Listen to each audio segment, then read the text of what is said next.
Yo, what's up?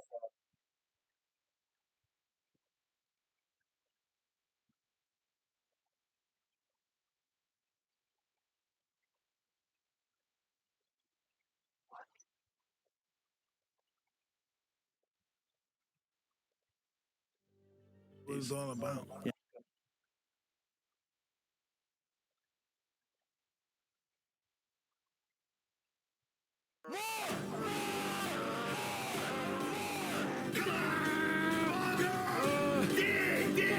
Rather die than lose. Excellent, excellent, great job. In 81, my fiance got together with I didn't never told anybody this before either, but she got together with my training partner. And I came home from the 80 Olympia and they're together. I'm like, oh my God.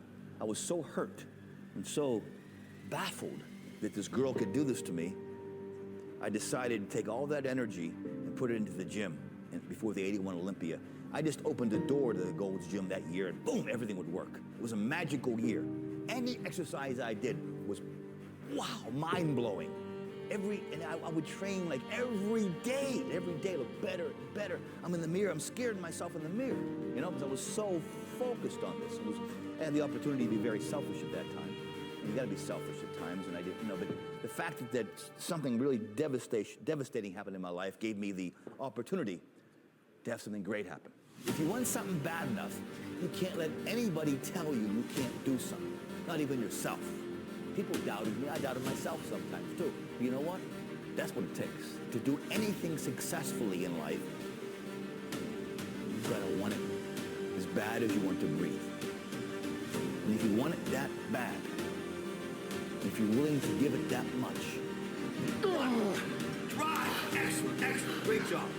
Dig, dig. Oh, you're strong. You got two more in you. You got two more in you. I made a promise to this young Tom Platz. I said, if you're going to do this bodybuilding thing, if it's this important to you, you cannot be a failure. You cannot leave the gym ever a failure. You have to give it everything you got. When you think you're done, there's 5 more reps. And I told myself, I have to give it this much. I just can't be, because I can't accept the fact. I cannot live with the fact that Tom Platz is a loser. That I cannot live with myself. I cannot look in the mirror. I can't walk down the street going, I'm a failure. That disturbs me so much. I hate that statement so much. I will do anything close to death to be a winner. I would rather die. I'm serious. I would rather die than be a failure. I'm one of those kind of guys that believe I can do anything. When I was a little kid, I promised myself that I would never leave the gym a loser. I was playing football as a teenager, but this coach kicked me in the butt. I was playing football, I was a middle linebacker. He goes, boom! He goes, Platz, you're nothing. You'll never be nothing. My coach told me, Coach Smith told me I'll never be nothing. From that day forward, I made a promise that I will give it everything I got. I'm ready to die for what I have to succeed. I have to give it everything I got. That way I'm a winner no matter what. Years later, 20, 30 years later, all of Coach Smith's kids, they said, are you the same Tom Platz that Coach Smith talks about? I said, yes, I am, and tell him thank you very much for everything he's ever done for me. Drive! I'm strong. You're getting stronger. Come on. Stronger. One more for 20. Come on. You can do it. You can do it. Come on. Oh, you're getting stronger. 2 more. 1 more. 1 more. So in order to deserve to breathe on a daily basis, I had to give it that much. I was willing to give it that much. And a lot of times I came that close to death. So life offers you a lot of opportunities, even sometimes if it's devastation and terrible. Oh my God. I went through all that stuff, okay? Those are the years I did best. Luck is when preparation meets opportunity. Most of us prepared for years, 10, 20 years for one night. Preparation met opportunity. That's winning. And having the same mentality, the same energy, the same passion and love for what you're doing years later. That's what it takes. That's commitment. That's really what bodybuilding is all about. What I'm here to tell you is that life doesn't happen to you. We all think that life happens to me, right? Life happens for you. It happens for you. Opportunities will come to you every day. It's either for you can remain scared of the opportunities, or you can embrace them and take them. And I'll admit, I was a bit insane. You gotta be a little bit insane to do this. You can't be normal. There's gotta be a switch. Go click. Now you're crazy.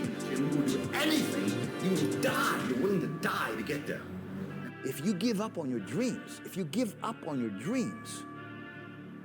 what do you have left?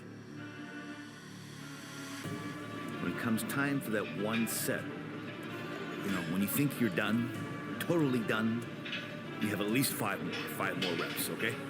We'll go there, okay? Even you know. And what I promised myself as a little boy, I said I can never leave the gym knowing I have 5% left. But 5% is magic. It's the magic place where very few people go. You can go there. I'm giving you permission to go there. We'll have people behind you. If you fall down and drop the weight on the floor, who cares? Who cares? But if you make it, I care. I want that. I want you to fail, and I want you to get up and do it again. The same thing in life is the same thing here. If you can do this, you can do anything. Anything. Right now, you're 5% away. 5% away from being a champion. Let's go. Forget about the technique and how to do this. If you want something bad enough, you can do it. If you want something bad enough, you can do it. And everybody else says, no, you could never. You don't have the genetics. There's a few guys I knew back in Detroit when I was in college. When I was leaving for California, they shook my hand. They said, "We've seen you in the magazines." I said, "You betcha." And I knew it was going to come true. I believe you have to believe. You have to believe you can. You can. In fact, find your impossible. What is it you think is impossible? You could never quite grasp. That's what you have to go after. You don't have a dream, man, you're dead. I'm not talented. It was life and death. Either you live or you die. Which one do you want, Tom? That was the decision. If you expect to lose, you will. I know a lot of guys are very talented. A lot of women are very talented. They don't think they can do it, and they don't. Very rarely does a great genetic talent, gifted guy or girl, very rarely do they succeed on talent alone. This is the last lap. This is the last 50 yards. You gotta give. You gotta give. Do not fail. Do not fail. You cannot be a loser. Lose is nothing. You must not lose. You cannot leave the gym a loser. You might rather die than lose. Give. Come on. More. Excellent. Come on. Fight. Come on. Excellent. Train! Oh, you're getting stronger, David. Come on. Give me 3. Come on.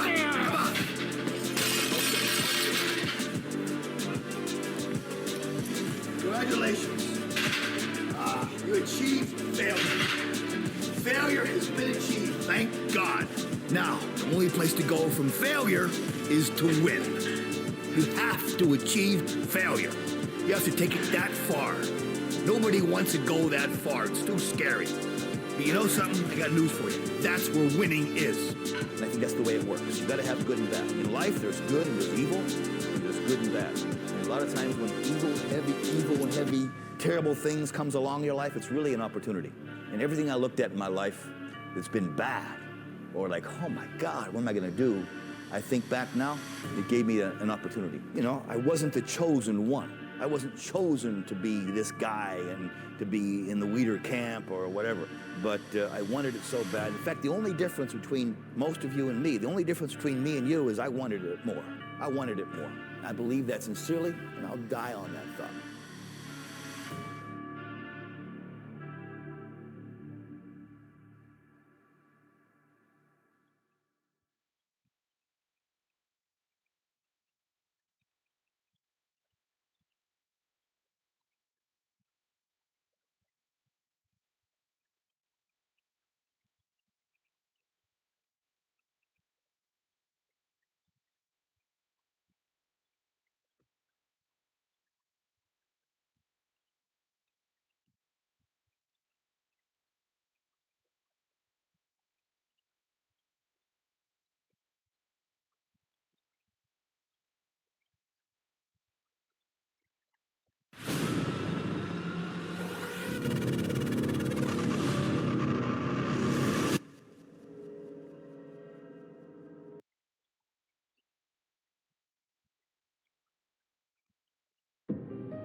the war within. Each of us has a battle that we face on a daily basis.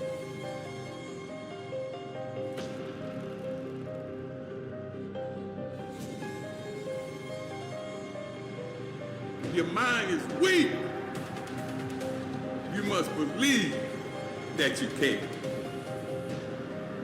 Because if you don't believe it, guess what, motherfucker? It is impossible, and you can't do it.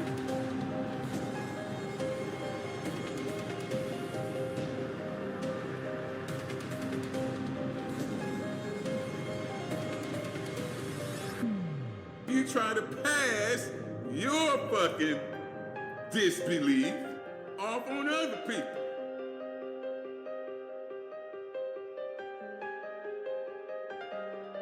You try to say they can't do it because your punk ass can't do it.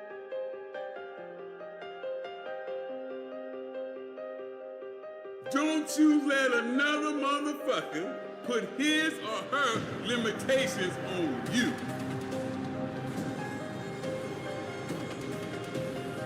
Nobody can't tell you what the fuck you can't do but you.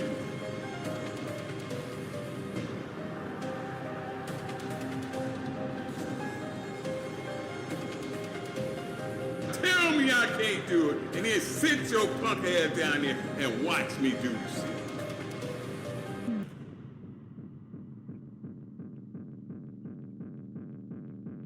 The most motivating thing is for you to tell me I can't do something.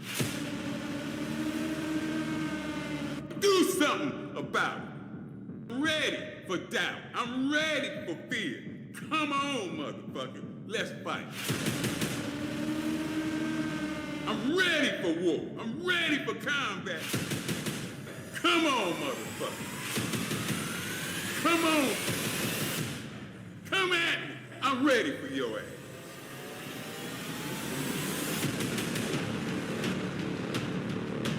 I command you. Tell that fucking shit, Hugo. And when I say grow, motherfucker, you have no choice. You must grow. I command you to grow.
My life is one hell of a journey. It's still my motherfucking set, so I won't sit around and cry about what I can't do, because that don't do any fucking body any good. I will get the fuck up and do exactly what I can do. And all you motherfuckers that made comments, I wish you was dead already, fuck y'all. I'm gonna stick around just to piss you off, motherfuckers, because it's still my motherfucking set.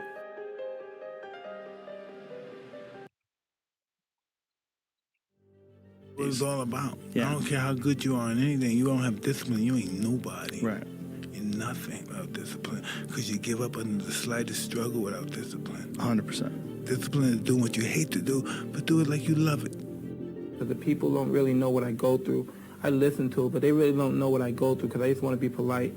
The boxing's the easy part. When you get in there and fight in the ring, it's easy. That's the vacation. But when you're here and you have to train, you have to do things over and over till you're sore, until sometimes when deep in your mind you say, God, I don't want to do this no more.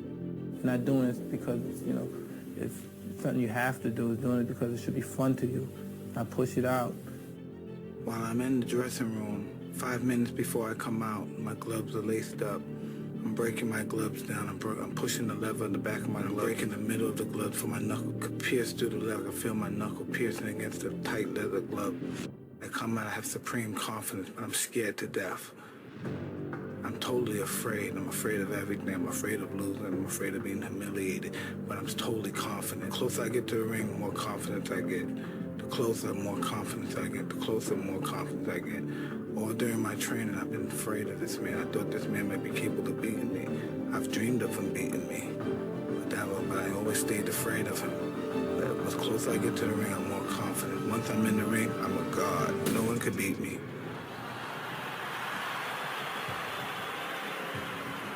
I walk around the ring, but I never take my eyes off my opponent. I keep my eyes on him, even if he's ready and pumping. He can't wait to get his hands on me as well. I keep my eyes on him. I keep my eyes on him. I keep my eyes on him. Then once I see a chink in his armor, boom, and one of his eyes may move, and then I know I have him. Then when he comes to the center of the ring, he still looks at me with his piercing look, and as if he's not afraid, but he already made that mistake when he looked down for that 1/10 of a second. I know I had him. He'll fight hard for the first 2 or 3 rounds, but I know I already broke his spirit. During the fight, I'm supremely confident. I'm moving my head, he's throwing punches. I'm making him miss and I'm countering. I'm hitting him to the body, I'm punching him real hard. And I'm punching him and I'm punching him. I know he's not able to take my punches. 1, 2, 3 punches. I'm throwing him punches and bunches. He goes down, he's out. I'm victorious. Y'all guys know what I do. Y'all know what I do. I put people in body bags when I'm right. So we know what's gonna happen. I like tough guys. All the time in prison, I always ran these guys, they were tough. When they were in, they ain't tough. When they get confronted, they ain't tough. When I bring that pain to them, they ain't tough. I fear no man, no mortal, nobody but God. I'm the best ever. I'm the most brutal and vicious and most ruthless champion there's ever been. There's no one can stop me. Lynx is a conqueror. No, I'm Alexander. He's no Alexander. I'm the best ever. There's never been anybody as ruthless. I'm Sonny Liston. I'm Jack Dempsey. There's no one like me. I'm from Nairclaw. There's no one that can match me. My style is impetuous. My defense is impregnable. And I'm just ferocious. I want your heart. I want to eat your children. Praise be to Allah. Are you saying now, Mike? Mike Tyson, greatest fighter ever lived.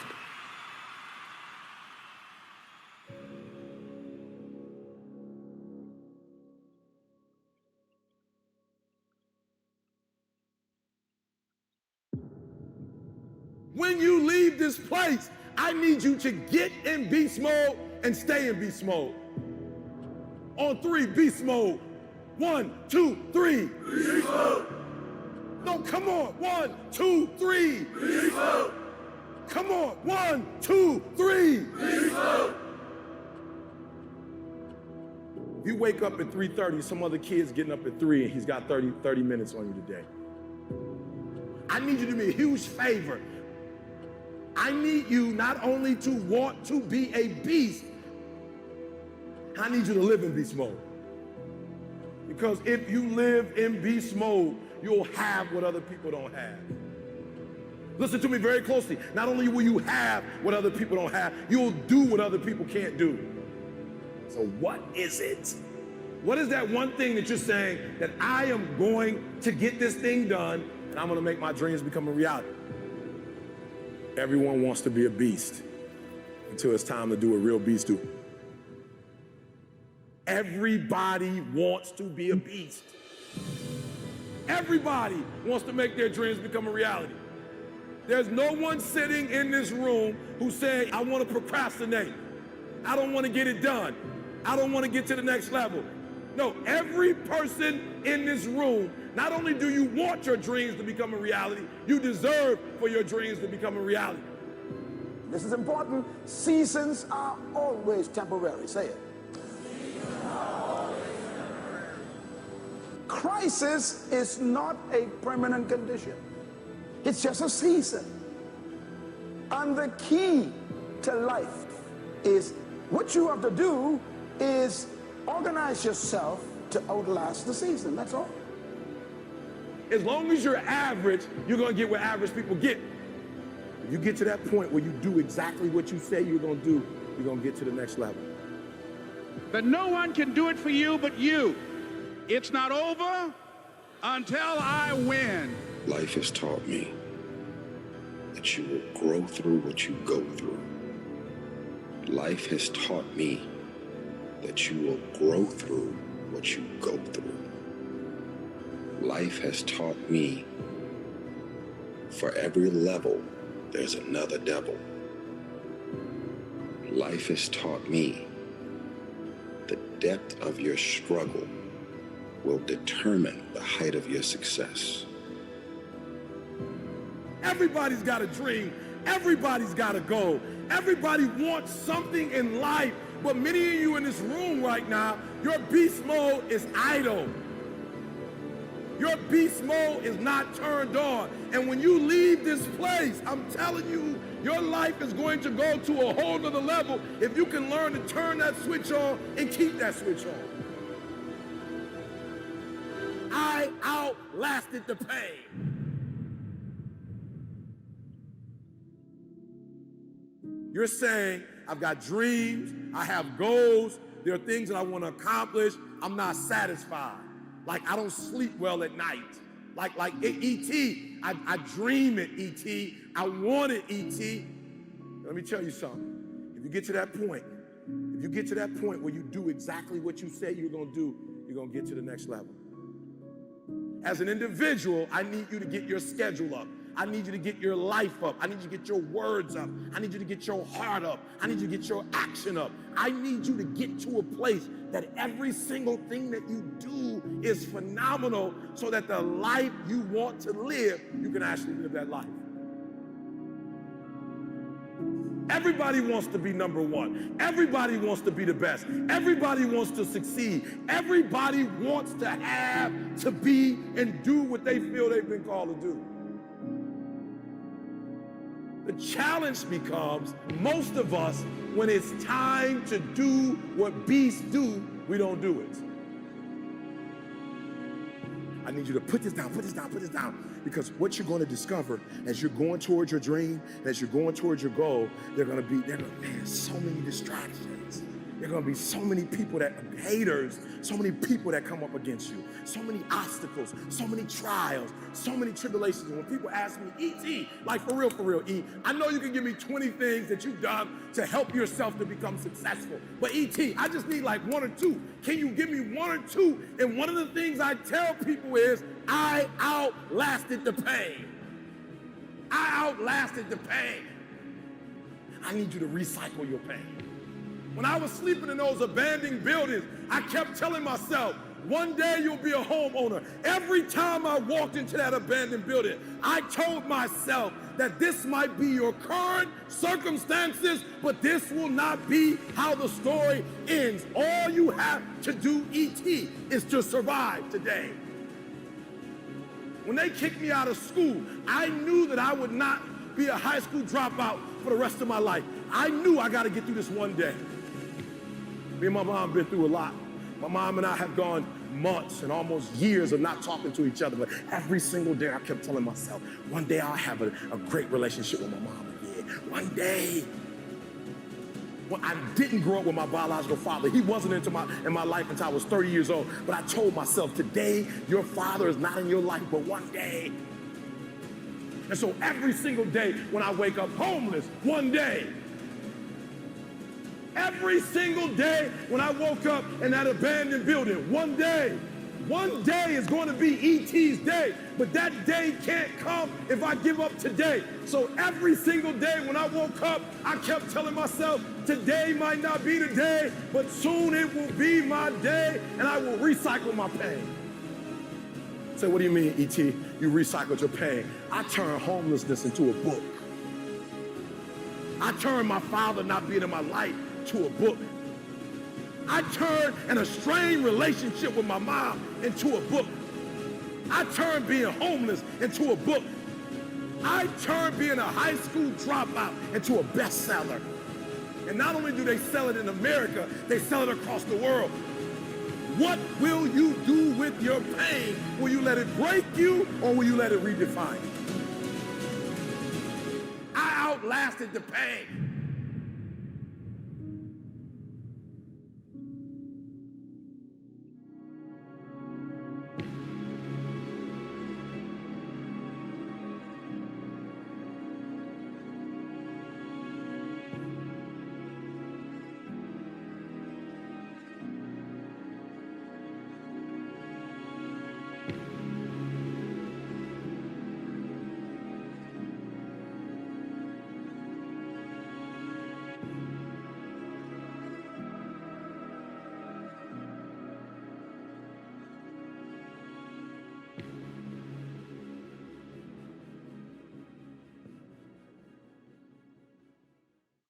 A well-known Sydney bodybuilder has died after collapsing in a sauna in Thailand.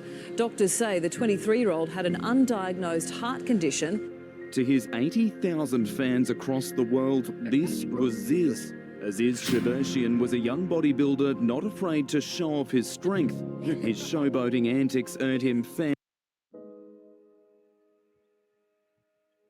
You're gonna fail. It's okay. To your knees, your skin bloody, fail. And that's okay, because you know what? You know down deep inside of all of you, that's how you learn. You need to be motivated by failure. How'd you learn how to walk? You crawled, then you fell down, busted your tooth. Got some blood in your mouth, get up and you walk. You will fail at some point in your life. Accept it. You will lose. You will embarrass yourself. You will suck at something. If you don't fail, you're not even trying. Failure is a part of the learning process, right? What's the risk of failure? What, you'll be embarrassed, or risk of failure? How do you distinguish failure from learning? In your whole life, failure implies that it stopped, that the game stops, right? If it's part of you're failing and then you learn, then that learning is part of the moving forward, right? So that is what the process is like. Fail, learn, move forward, and constantly do that because you're cutting edge. You're going where people haven't been before. Success is merely the hangover of failure. And that failure is an essential ingredient in creating a learning atmosphere for you so that you can accrue those learnings, those small incremental steps of failure, and collect enough learning so that you can arrive at success, right? I think we're taught in the system that failure is something that you should be ashamed of. Failure is for the dumb kids because you get an F or you get a D, right? You're not competent. You didn't comply. You didn't create the evidence of your worthiness. Success doesn't look like an A+. It doesn't look like 110 in extra credit. And failure isn't as simple as an F. And it's not always, like failure could be very gray, right? And being able to discern what you might arrive at an event or in your life where you think that, wow, I've succeeded. And you're getting the affirmation from all these outside forces. But if it's not aligned authentically with to whom which you are, it could very much feel like failure. Failure is part of life. I mean, the difference for me, though, is I look at failure as a stepping stone to success. It's a speed bump. I know I'm going to fail, but it's not failure if you learn something. And so, gosh, I've made so many mistakes. I've screwed so many things up, but every time I do, it becomes a way for me to explain to someone else what it takes. You know, it's like, here's what I've done. I think I have the ability to influence people because I talk about my failures. I talk about all the things that mess me up, but I show people that I didn't let it stop me, and you don't let it stop you. And I think that's really the secret in that area. See, if you're playing it safe, you're not going to win. If you're playing it safe, like that old saying, you know, you were taught when you're a little girl, better to be safe than sorry. Well, that's a bunch of crap. It's not better to be safe than sorry. It's by trying things that you figure out how far you can go. You got to get outside the box. Like it's reported, Edison tried 3,000 ways before he built the incandescent light. He said he didn't fail 3,000 times. He said there was 3,000 different steps to building a light bulb. Well, there's different steps to get to where you're going. And I really do treat winning and losing exactly the same. I do not let it upset me. It wasn't as though in creating these companies that we thought that we would be successful. I thought that the most likely outcome was failure. But it was still worth doing, even though the odds of success were low. If you constantly remind yourself, after every defeat, after every setback, every time you get knocked down, I've got a saying, if life knocks you down, try and land on your back, because if you can look up, you can get up. See, a lot of people, because of failure, they stop believing. Let me share something with you. You will fail your way to success. Yes. 8 out of 10 millionaires have been financially bankrupt. You will fail your way to success. It doesn't matter how many times you fail. It doesn't matter how many times people tell you that you can't do it. It doesn't matter if you don't have a dime in the bank. You will fail your way to success. Getting it wrong isn't that bad. That's the other thing. When we make mistakes, and we've made doozies like the Fire Phone and many other things that just didn't work out, we don't have enough time for me to list all of our failed experiments, but the big winners pay for thousands of failed experiments. So you try something like Prime, and it was very expensive at the beginning. It cost us a lot of money, because what happens when you offer a free all-you-can-eat buffet? Who shows up to the buffet first? The heavy eaters. It's scary. It's like, oh my God, did I really say as many prawns as you can eat? And so that is what happened. But surely we could see the trend lines. We could see that, you know, all kinds of customers were coming, and they appreciated that service. Like if I'm into an idea, the idea of losing never enters my mind. See, I have worked with giants. I had the good fortune of working with Sir Edmund Hillary. He was the first man to stand on top of the world. And I worked with him on 3 different occasions. And the only difference in Ed Hillary and Bob Proctor is his size. Now, he's gone now, but he was a big man. When he shook hands with me, his hand wrapped right around mine. I felt like a dwarf, you know. And in talking to him, like it never entered his mind he wouldn't get to the top of the mountain. But he failed in 1951. He failed in 1952. It wasn't until 1953 that he got to the top of the mountain. Now, people had died for centuries trying to do that. He said, I knew if I could see it in here, I could hold it out here. Stella Mann wrote that in a book. You can see it in your head, you can hold it in your hand. And that's right. And if you're not prepared to lose, you're never going to win, because you're always playing it safe. And there's no reward in that. I like micro failure. I hate macro failure, like death of your business is bad. To me, you know what's funny? I'll use a boxing analogy. My favorite boxing, I watch a lot of boxing. I think boxing's a very interesting, and I'm super into mixed martial arts, but I grew up on boxing. I understand it better. And I like watching it because there's so many things that happen in boxing. First of all, what I love about boxing is there's nowhere to hide. You know, like it's super interesting, right? Hey guys. There's nowhere to hide. Number 2, there's a scenario in boxing that I love the most. For some reason, there's nothing more interesting to me than watching somebody get knocked down in the first round and then go on to win the fight easily. It's an interesting psyche, right? And I like that, and this is what I'm thinking about it, which is like, here's what's bad in boxing and in business. Going into a fight, getting knocked the f*** out in the first round and losing the match. Bad. Getting knocked down and then having the adversity to readjust to what you got caught on and navigating it to easily win a fight is remarkable. That's how I think about entrepreneurship. The reason so many people struggle with entrepreneurship is you have micro failures almost daily, and they're very in your face. You can't hide. And I like that. I like failure because I think I deserve it. I hate when people don't respect the game. When I fail, it means I f***ed up. And I like that because I think people get audacious. You don't make excuses for the failure, you grieve it. You feel the pain. You don't brush it off, you don't downplay it. You feel the pain and you don't rush to feel better. Now, listen, this is a principle of life I'm about to tell you. To get past it, you gotta go through it. That's true in so many areas, but it's particularly true with failure.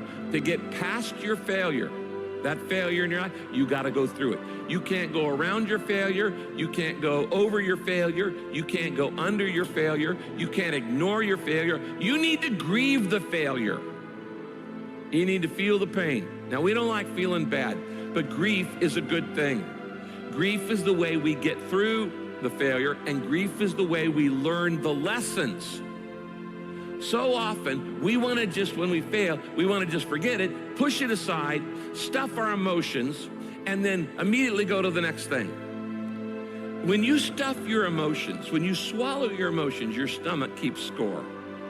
It's kind of like, what if you took a can of Coke and you shook it up for a long time and then you put it in the freezer? What's going to happen to it? It's going to explode eventually. It's going to come out sideways. And this happens in your life when you don't deal with your emotions properly. This is why sometimes 6 months after failure, a marriage falls apart. Or 6 months after somebody gets laid off work, there's another problem. There's a physical health problem, things like this. Because you've shaken up the can and you've got all these emotions feeling inside of shame and regret and fear and insecurity and all the things that come with failure, and you're not dealing with them. And so you shake it up and you say, we're just gonna put this in the refrigerator and try to forget about it, and we're gonna freeze it, and it's gonna explode, and it's gonna come out sideways in an affair or in wrong behavior or an impulsivity or an addiction or all kinds of other things. I have seen this thousands of times in people's lives. You don't minimize it, you don't rush to feel better. To get past your failure, you've got to go through the failure.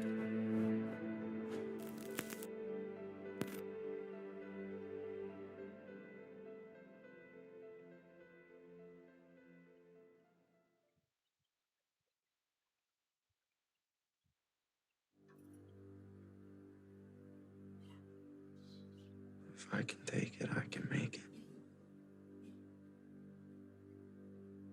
The most powerful tool that you have right now in your life, in your body, is your mind.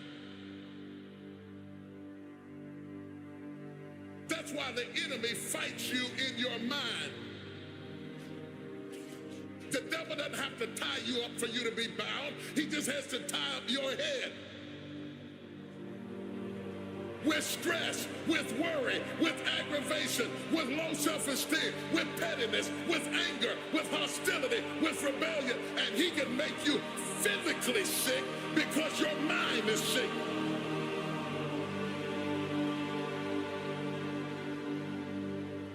Lay your hands on your head and say, give me a new mind.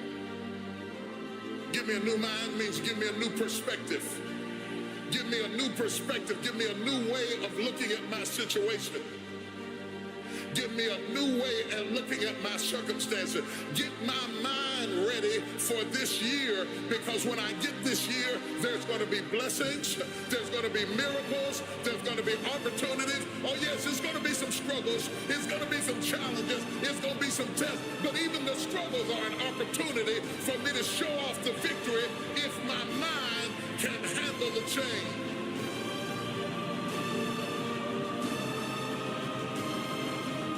If you can take it, you can make it.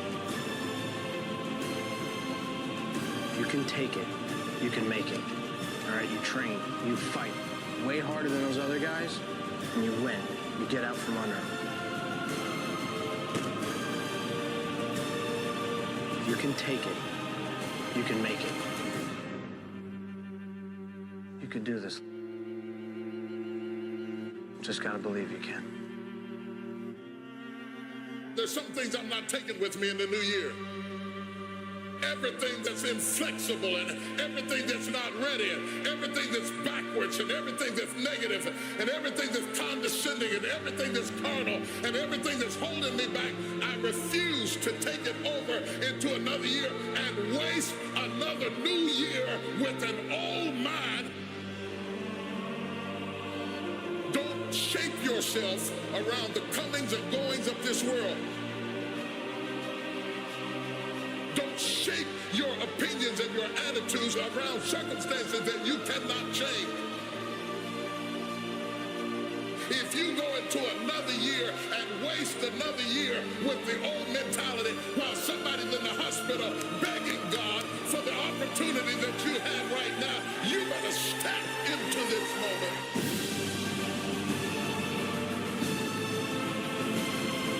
As soon as you decide to stop looking for answers in other people and miracles somewhere down the yellow brick road and click the heels of your mind, you could have been free years ago. If you can get your mind out, you can get your money out, you can get your family out, you can get your job out, you can get your career out, you can get your health out, you can get your prosperity out. If you can get your mind out, no devil in hell, no weapon formed against you, no enemy that hates you, no witch that hexes you can stop you from being free. If you can get your mind out, grab yourself by the hand and say, we're coming out of there.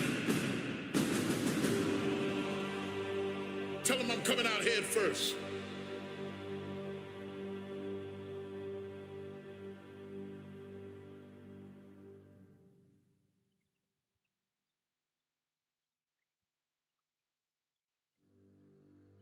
Fear is not real. The only place that fear can exist is in our thoughts of the future. It is a product of our imagination, causing us to fear things that do not at present and may not ever exist. We are all telling ourselves a story. Now, do not misunderstand me. Danger is very real, but fear is a choice. There are probably things that you're afraid of doing right now in your life, in your relationships, at work. And the fact that you're afraid, that's robbing you of all of the experiences that you want to have in your life. I mean, fear is something that stops us all. It's this fear of discomfort. People have this extreme feeling in their mind. They want to avoid discomfort. Most people, their associations are to avoid anything that's uncomfortable. But it's so illogical, because when you look at comfort and you look at success and progress and the feelings of accomplishment and of getting past certain hurdles in terms of like how you feel about life, a lot of those are connected to discomfort. Like, discomfort is your friend. The only way to deal with fear that I found in my life is a couple ways. One of those ways is to turn it on itself and ask yourself, what am I afraid of? If I'm afraid of that, I got to be more afraid of what I'm going to miss out on. So you got to say, okay, what's the price if I just stay doing this? What's the price? What I need to really get scared if I learn all this and I don't follow through. And then that fear will get you over your fear. It'll push you through. Turn fear on itself. I'm gonna sit myself in my rocking chair. I'm 85 years old. I'm looking back on my life, and I say, I didn't do this, or I did. Fear of failure is good. Fear of failure will keep you up at night, planning and rehearsing. Fear of failure will keep you training hard. It'll stop you from cutting corners. Fear of failure will keep you working and thinking and striving and relentlessly trying to be more prepared for battle. I want you to be afraid of failing. I want you to be terrified of sitting on your ass and doing nothing.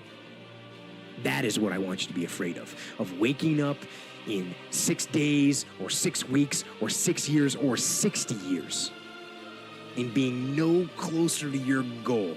You've made no progress. That is what you need to be truly afraid of. One of the real reasons we don't do the things that frighten us is because we are afraid of being judged. We are afraid of failure. We are afraid of success. We are afraid of stumbling. One of the reasons we don't really step into our heroic nature as human beings is because we're attached to the outcome. And so just developing the philosophy where you live in the moment, you do the things that frighten you, and you don't really worry about what happens. That will develop a sense of fearlessness and a sense of bravery. The breakthrough happens by conditioning your mind every day, by feeding it a role model or story. It's putting yourself in a peak state and you follow through by getting physically strong. It's creating a little ritual of doing a little bit each day, and then you get momentum. Get up and go. Take the risk, take the gamble, take the first step, take action. And don't let another day slip by.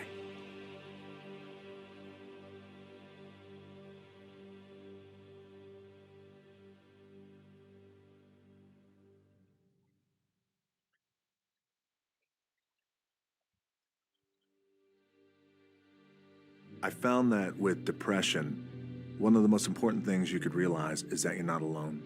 You're not the first to go through it. You're not going to be the last to go through it. Hold on to that fundamental quality of faith. Life gives us these events because there's an area of our life that has to grow. If someone really wants to feel alive, they want joy, they want happiness, they want to feel a sense that life is meaningful and alive, what does it take? I tell you one word: progress.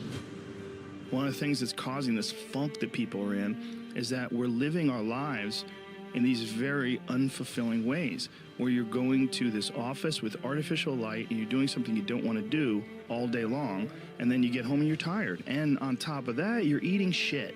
You're eating potato chips and you're drinking soda.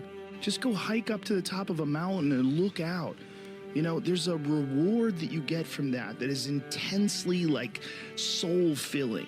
And you have a choice. You can be a victim and you can let it break you, or you can actually ask yourself, how can I leverage the pain? How can I leverage the darkness so it grows me, so it makes me stronger, so it makes me wiser, so it allows me to tap into the greatest of virtues of humanity. It was so hard because people put me down. And I started believing that I was not good enough. I started believing that I was a failure. And the fear that we have is that we're going to be alone. There are some things in life that are out of your control that you can't change and you got to live with.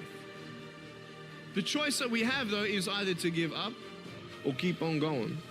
You might not even want to get out of bed in the morning. It might be that bad. Please remember this. Crisis comes to serve the person who wants to use it as fuel. Yesterday, I hadn't dreamed or eaten anything. And I had to wait until 12 a.m. today just to drink water because I'm doing 16 hours. When things go wrong, they always seem to happen at once, and they just compound. And it's pretty easy sometimes to feel beaten, but that doesn't mean give up. In fact, it means the opposite. It means it's time for you to fight harder, to dig in. It means it's time for you to go on the warpath. Who you are today is no longer resourceful for who you're going to be, who you are to be next. For you to fulfill your greatest purpose here on this planet, in this lifetime, you have to have multiple deaths to immature versions of yourself so that you could be reborn as a stronger version of yourself. That's how the process goes. Who you are today might need to die for you to do what you need to do for the next phase. We are not designed to do things that are uncomfortable or scary or difficult. Our brains are designed to protect us from those things. And in order to change, in order to build a business, in order to be the best parent, the best spouse, to do all those things that you know you want to do with your life, with your work, with your dreams, you're going to have to do things that are difficult, uncertain, or scary. But if I fail, I try again and again and again. For as long as I try, there's always that chance of getting up. And it's not the end until you've given up.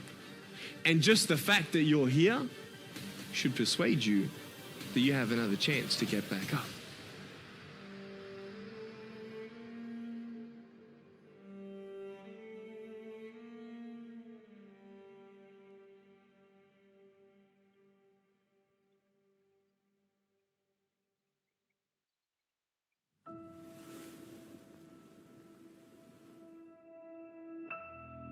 When we close our mind to what is possible for us, closes off the genius that resides and lives in each and every one of us. You would be amazed at what the average brain is capable of. The mind is the battleground. The fight is in your mind.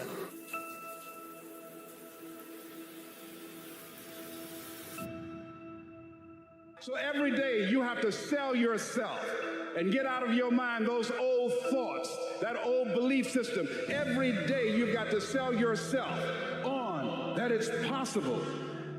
That you got to put a new mind in you. You got to get out of your mind. You got to begin to restructure your thinking. Every day you've got to begin to recondition your mind. You keep looking for it outside of you. Stop. Sit with yourself. What is it that you do the absolute best with the least amount of effort? That's your gift. But if you are constantly looking outside of yourself and you don't latch on to your gift, you will never find your purpose. If you want to succeed, you must commit to your own gift and embrace it.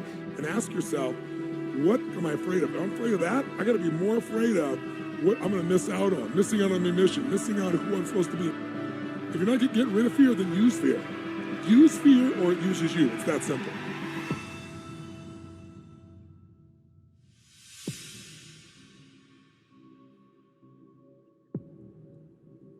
And that means you gotta stop thinking about it and stop dreaming about it and stop researching every aspect of it and reading all about it and debating the pros and cons of it. Just start doing it.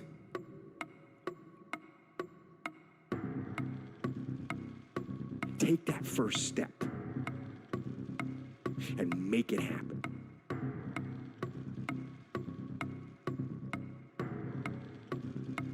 Don't let them tell you it can't be done, because often they will tell you it can't be done, and it's just because they don't have the courage to try it.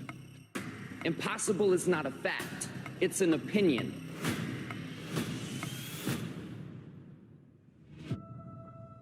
Whatever majority of the crowd's doing, find your way doing the opposite.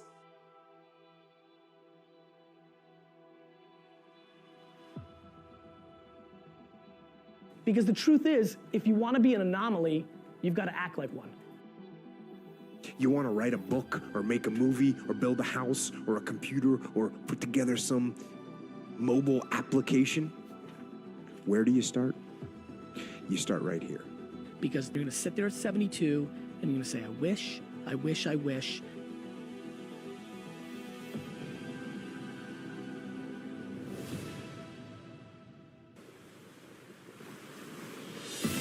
I don't want to live with the idea, wonder what would have happened had I done more with my life. I'm going to go for it, come hell or high water. I'm going after my destiny. It's necessary you take responsibility for it, that you make it happen, that you don't give up, that you don't take any objection or disappointment or defeats personally, that you keep on keeping on, that you don't decide that I can't make it because you can't see the light at the end of the tunnel. Every single champion is the same as every ordinary person. The only differential is that they show up to the event. They see failure as a learning curve. They welcome failure. You learn more from failure than you ever will from success. Impossible is just a word thrown around by small men who find it easier to live in the world they've been given than to explore the power they have to change it. I dare you under every single circumstance, keep dreaming, keep looking at your dream, keep focusing on your dream, keep going after the dream, because that's where true success is.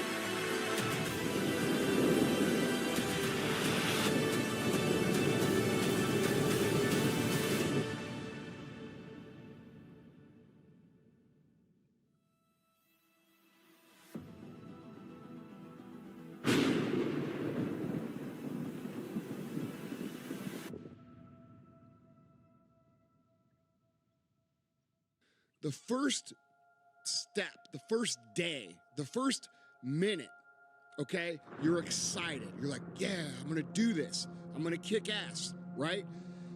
And the next day comes and you're like, man, this is a little tougher. And then you take another step and another step. And maybe you get to Thursday or Friday and you're like, fuck, this is pretty fucking hard, man. All right? And then what happens is the enthusiasm from the beginning of the process starts to fade out. You forgot why you started.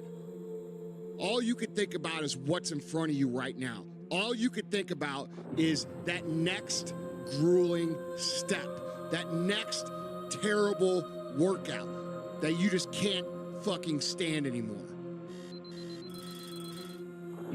When you lose sight of the purpose, you give too much value of what the pain is today. If you find a fear, the quickest, the easiest way you can beat it is initially, right when it comes in. If you allow it to sit, it will grow roots and start breaking you down, destroying the potential of the person you can be.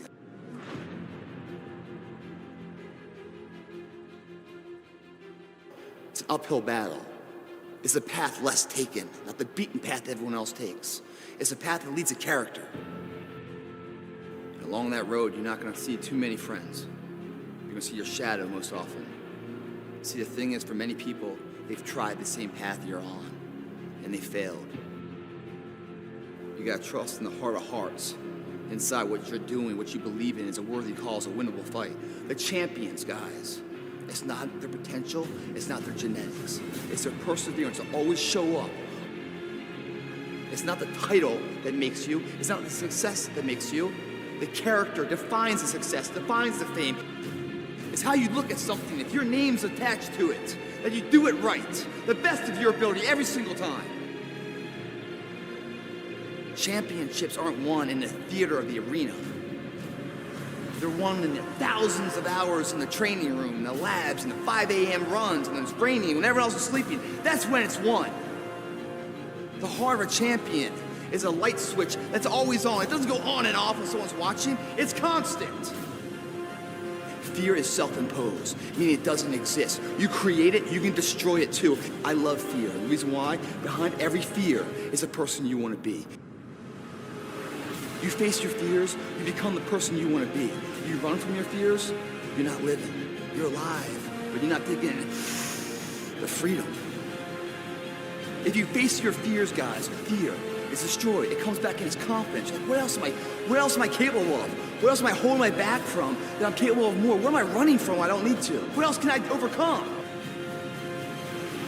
You go after and you give it all you have. If you lose, at least you try, man. I failed is 10 times more of a man than someone said, what if? Because what if never went to the arena? That you do it right, the best of your ability every single time. That's the same person who has his hand raised on the podium one day.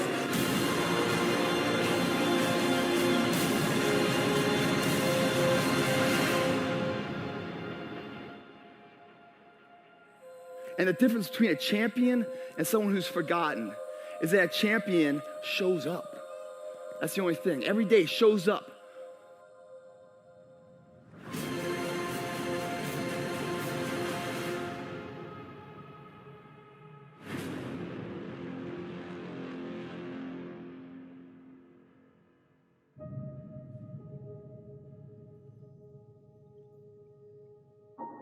I'm going to fucking derail for a second. This is something that is so interesting to me, and then you will bring us back. The way that people think I have tomorrow, the way that today is so finite and so like, just like another day, and tomorrow will have more potential. People don't create the momentum in their life, and I'm doing a really bad job of explaining this. Bear with me, because I really want people to understand this concept. You're getting fucked by the fact that today seems so inconsequential. Today is just one of many, and that it's a Friday, and you know what, like, I'm gonna hit it hard on Monday. And that sense of like, it's so just one of many, that people don't buckle down and say, I have to do this right now today. This is why, like, when people use the word patience, I go fucking crazy. I want to crawl out of my skin. You will lull yourself into this sense of like, I got something done today. That's great. But you know what? I need to be patient. I need to understand this is going to take a lot of time. Dude, it's going to take a lot of time if you go balls to the wall every day, going all out like a freak.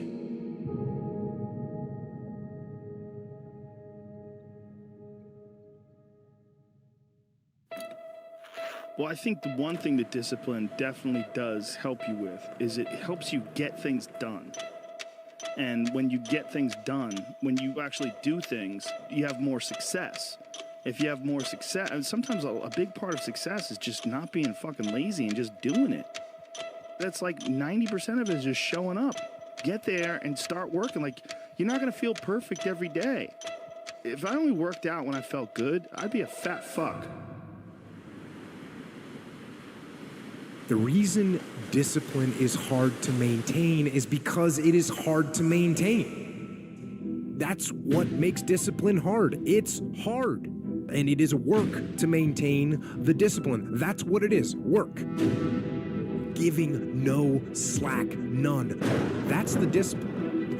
Holding the line, maintaining the standard. Those minutes and those hours may turn into weeks and months and years, and holding the line in those critical minutes will put you in an infinitely better place, physically and mentally, if you maintain the discipline.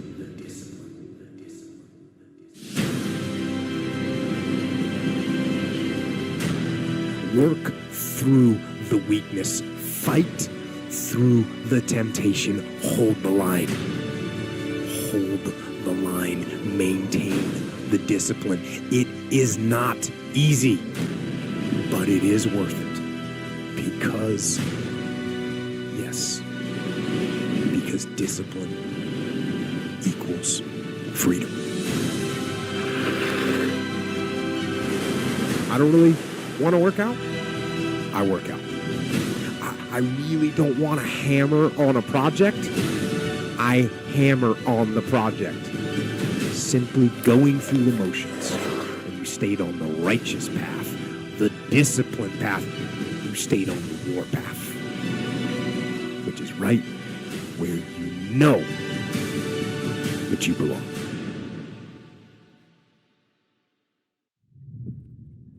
If you have a clear belief in that it will happen no matter what, then nothing can stop it. You know what I mean? It is destined to happen. If you can see it here, and you have the courage enough to speak it, it will happen. It feels familiar. I saw it so clearly. I swear to God, I saw it so clearly, so consistently, until it's here in reality. I see it in my head, and then it happens.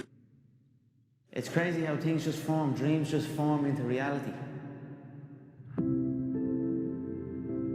My dream is to be world champion in the UFC, have more money than I know what to do with, and have a great life for my kids, my grandkids, everyone in my family. I will be where I want to be. I'm 100% confident that I will make it to the top.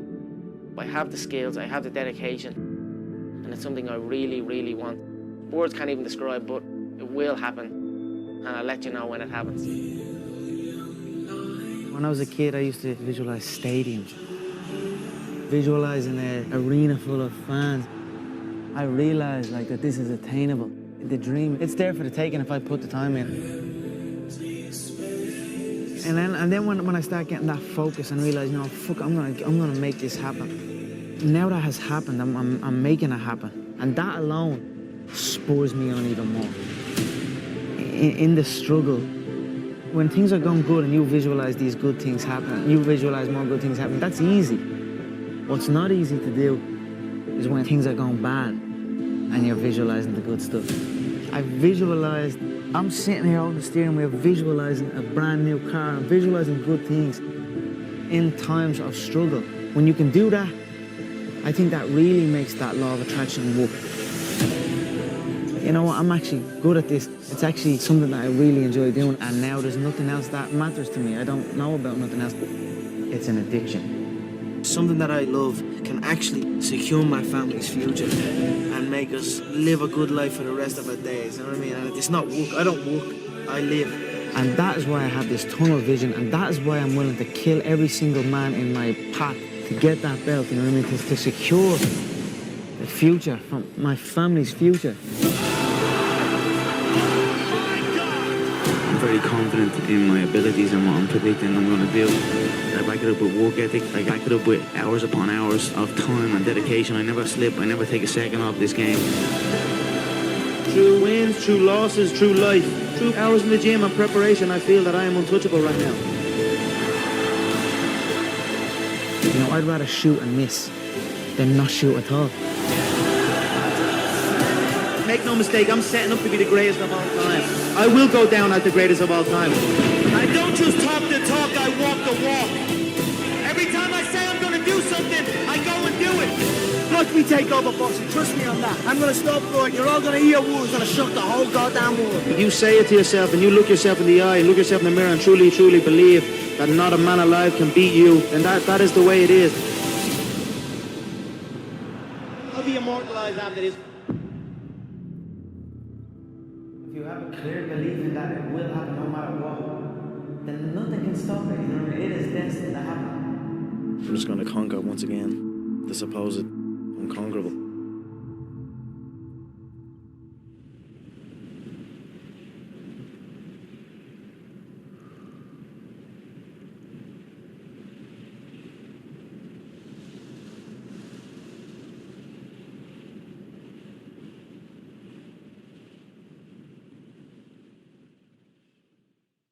I saw myself as the weakest person God ever created. I was just a scared kid. I got called nigger every day of my life growing up, lived in a small town. One of the high-ups in the KKK, son, sat behind me in 2 classes, so he called me nigger all the time. Got my first car, they spray painted nigger, we're gonna kill you on it. So I was just an insecure, scared kid. And I wasn't going anywhere, and I was exactly what everybody said I was gonna be, which was nothing. But the best thing that happened to me, no one helped me. No one felt sorry for me. So the things that we run from the truth. We're running from the truth, man. As painful and as brutal as it is, we have the ability to go in such a space if you're willing to suffer, and I mean suffer. Your brain and your body, once connected together, can do anything. The only way you're ever going to get to the other side of this journey is you have got to suffer to grow. To grow, you must suffer. I wanted to change to be the hardest man ever created.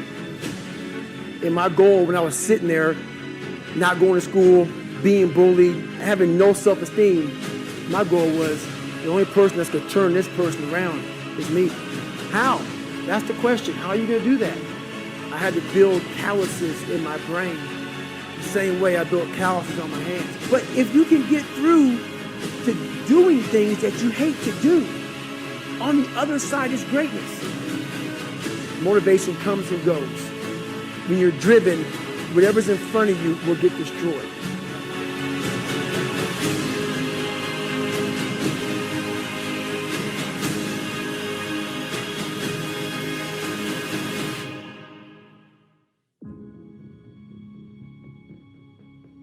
I signed up for this race. It's called the San Diego One Day, where you run around a 1 mile track for 24 hours to see how many miles you can get. My goal was 100 miles. I got to mile 70, but I was done. My feet were broken. I was stress fractures, shin splints, muscles were tearing. I was in bad shape. I was out of it. I was in the worst pain in my entire life. I was, to me, on the brink of death. In times of suffering, what we do is we forget how hard we really are. Because that's what suffering is. Suffering is a test. That's all it is. Suffering is the true test of life. I said to myself, who on this fucking earth would still be going right now? You are. I got to mile 81, and the second she said that I'm not gonna make the time, I ran the last 19 miles, nonstop. By me running, I am callous in my mind. I'm not training for a race. I'm training for life. I'm training for the time when I get that 2 o'clock in the morning call that my mom is dead or something happens tragic in life. I don't fall apart. I'm training my mind and my body and my spirit so it's all one, so I can handle what life is going to throw at me. Because the life I've lived, that throws a whole bunch at you. And if you're not physically and mentally prepared for that, you're just gonna crumble.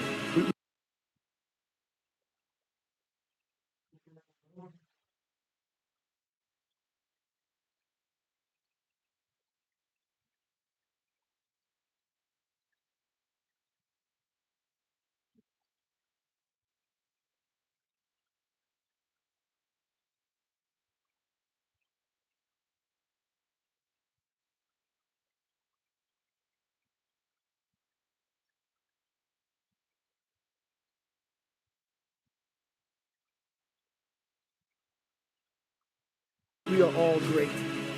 No matter if you think you're dumb, no matter if you think you're fat, no matter if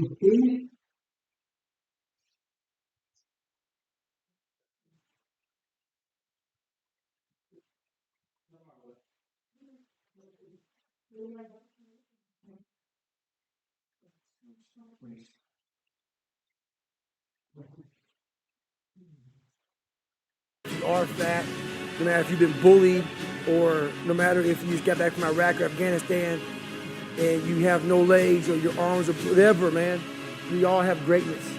You don't belong at the bottom, and it's time for you to get your butt from down there. It's time for you to stop being comfortable at the bottom. Get your butt up and get to where you... Guys, if you have time to be allergic like me, if you have time to wasting liquids, then you don't need to drink anything. Like, I'm thirsty because I didn't eat anything for 15 hours, but my body's telling me I don't need it. If I need it, why would I have liquids on my nose, right? So it's annoying, but basically our body saying he has liquids, because if he didn't, would not waste it like this. You're supposed to be. Get your butt up. Get where you belong. Do what you're supposed to do. Live like you're supposed to live.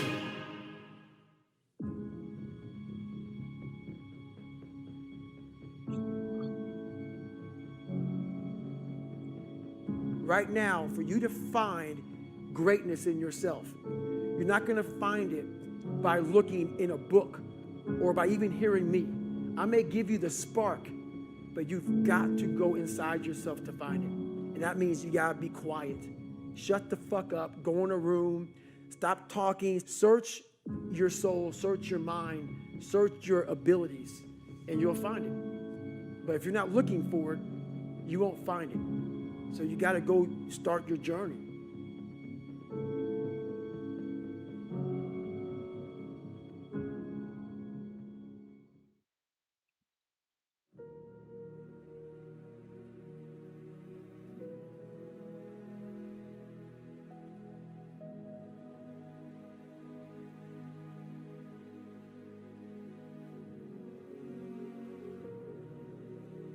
I think that among the things that prevent us from acting is the fear of failure.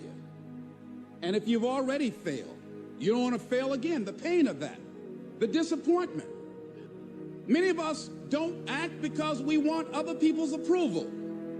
We want everybody to like us and to accept us.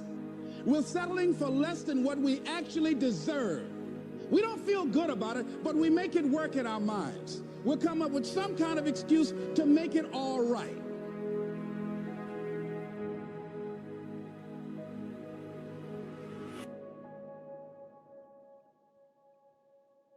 Most people like to feel like they're a king in the area of their comfort zone. They only want to do those things that they know how to do well. So there are many reasons why we don't act. There are other things, though, that affect us. Is that not wanting to take personal responsibility. We want somebody else to do it, and that's not possible. And when you go through life like that, something in you dies. You need to start asking yourself some questions. What do I really, really, truly want? Don't wait around for things to be just right. Don't wait for things to be perfect. Don't wait for the ideal situation. It will never be ideal.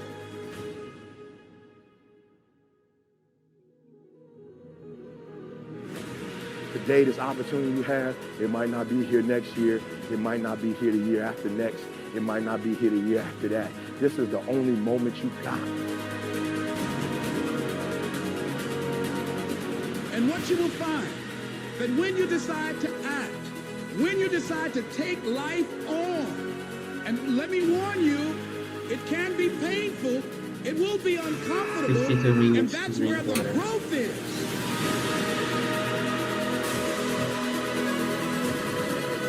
Never be satisfied with yourself. Always know that as you invest the effort and time on you, that's the greatest ability that human beings have above animals. See, a dog can't be anything but a dog. Tree can't be anything but a tree. Human being, you've got unlimited potential. You can put effort on you, and by concentrating on you and developing you, you can transform your life wherever you are right now.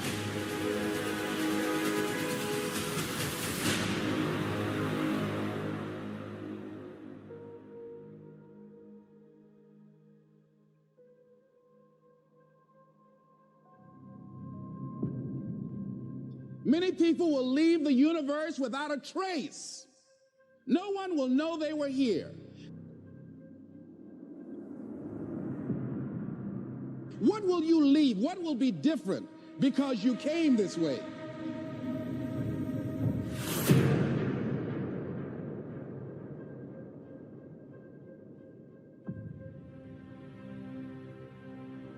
Listen to that still small voice within you.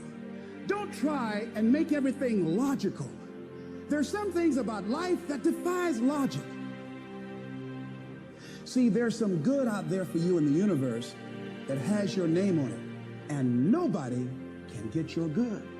It has your name on it. They can't take your stuff. It's your stuff. So when you know that whatever you're seeking, it's also seeking you. You don't worry. You don't run scared. You don't think somebody's going to take it from you.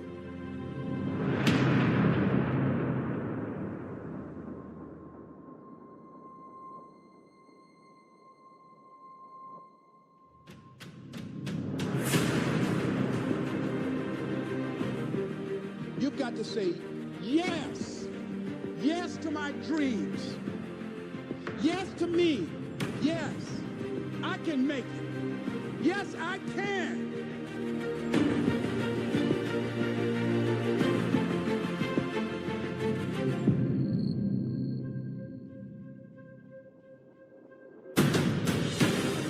You don't need anybody to approve your dream. It was given to you. If they can't see it, it's because it wasn't given to them. It was given to you. You're going to get thrown to the ground again and again and again. But when you have determination, and you know that what you're doing is right, it gives you your life, it gives a special meaning and power to you. I refuse to be denied. And I'm going to go all out. I'm going to be relentless. I don't care how many no's I encounter. Doesn't matter how many failures I've made. Doesn't matter how many mistakes I've endured. Doesn't matter about my defeats. Doesn't matter about what I've done. Yes, yes, yes, I can.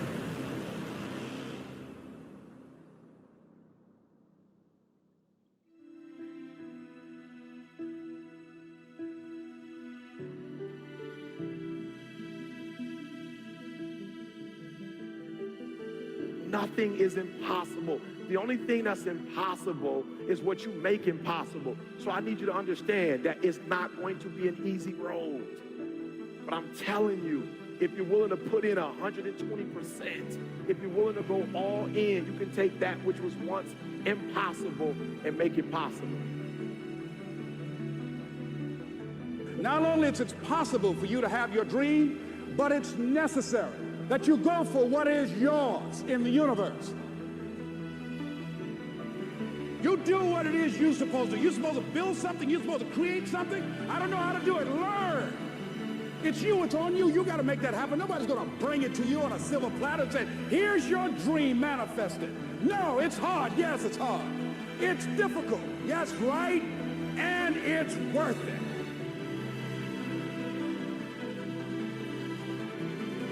I want you to hold on. It may not happen in the time that you think is going to happen, but I want you to know something. If you quit, it's never going to happen.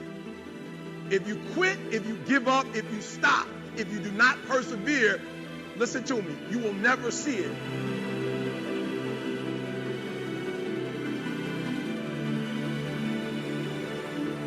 The major key to your reaching your dream, your living up to your greatness, your making your contribution is you.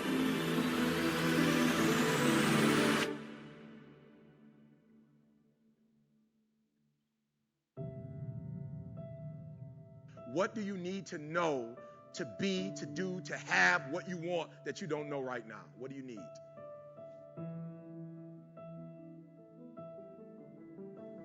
And so I'm asking you this question. You got to get this one. What do you need to know that you don't know right now? What information, what books do you need to read? What mentors do you need? What circles do you need to hang around?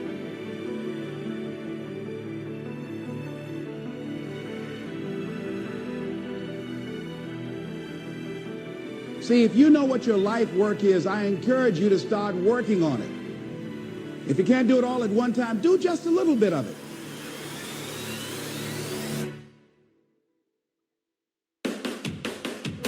And you've got to actually go in a room, close the door, and you've got to see yourself doing it. You've got to feel yourself doing it. You've got to actually walk in it. You've got to go in the future, live it out, come back in the present, and start working toward it.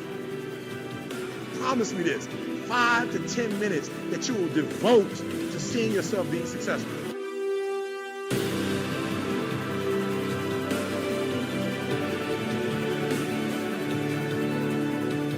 And so I need you to do this for me. Like, I don't care what happens in your life.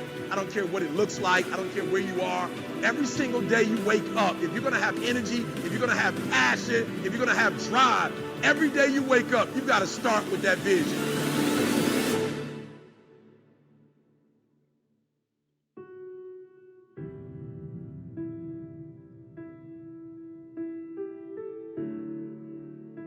It may not happen in 6 months. It may not happen in a year. It may not happen in 2 years. But at some point, my dream is going to become a reality.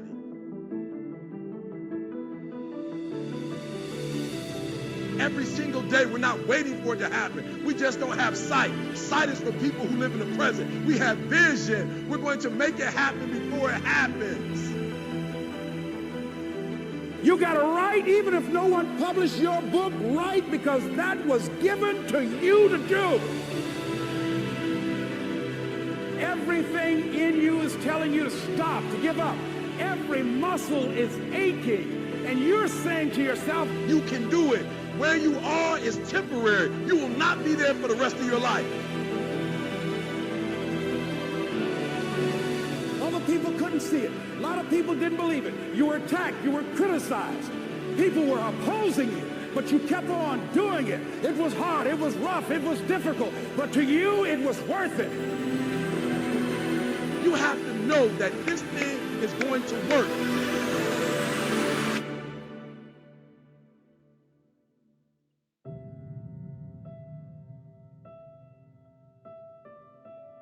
Say this to yourself every day. I can write my own book. I can have my own business. I can take the trip and travel around the world. It's possible.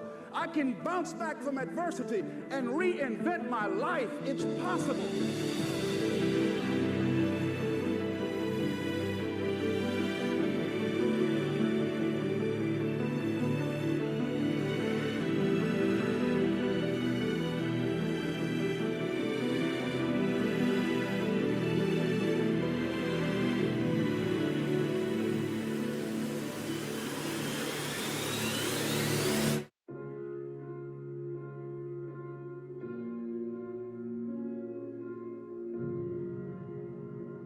I understand now you are attracted to greatness because greatness is all in you. But it's easier to watch greatness. It's easier to go see greatness than it is to put in the time, to put in the energy, to discipline yourself, to sacrifice. It's easier. And so that's why you average. You've been doing the same thing. You at the same job. You experiencing the same things in your life. Nothing has changed.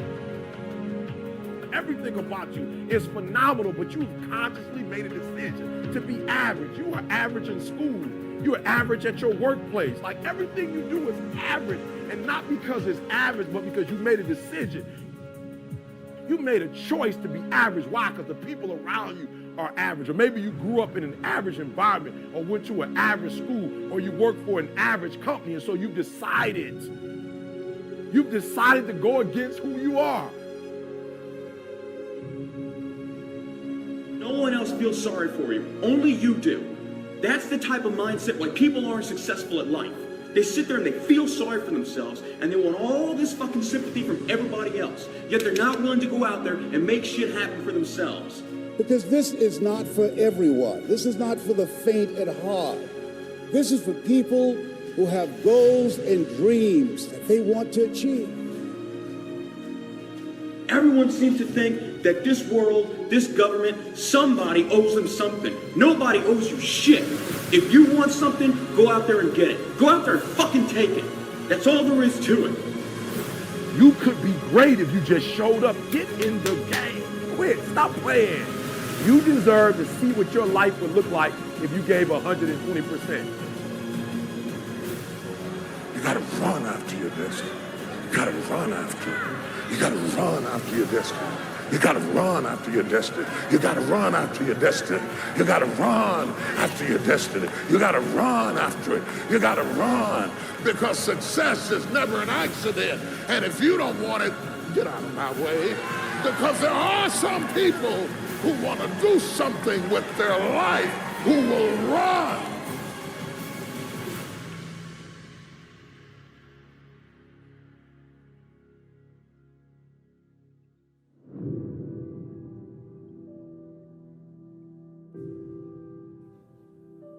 The choice that we have, though, is either to give up or keep on going. I want to ask you, what are you going to believe? Are you going to believe in yourself? Are you going to believe everybody else's judgment on you? Like, I want your dream to be so clear, so vivid, right? That when you wake up in the morning, all you got to do is step in your dream.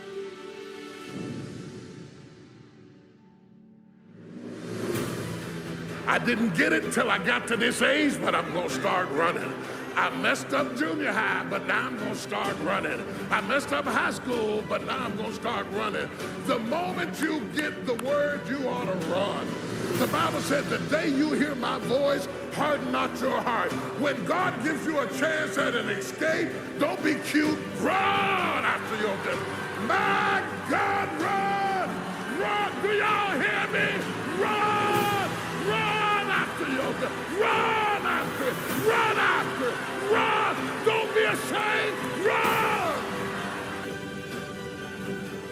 You might be taller than me. You might be bigger than me. You might be stronger than me, but I'm coming. And I'd rather die trying. I'd rather give a year. I'd rather put in work and fail. The harder you work, the harder it is to surrender. And that's in every aspect of life.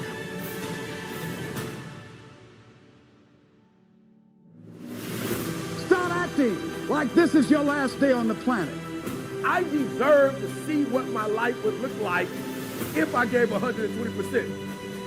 I would rather aim for the stars and not hit them than to not aim at all. I would rather go after it and not get it than not go after it at all. I'd rather try and fail than not try at all. I don't want to live with the idea, wonder what would have happened had I done more with my life. I'm going to go for it, come hell or high water. I'm going after my destiny. You got to run after your destiny. You can't stroll after your destiny. You can't walk after your destiny. You got to run. Run. Run after your destiny. Run after it. Run after it. Run. Don't be ashamed. Run.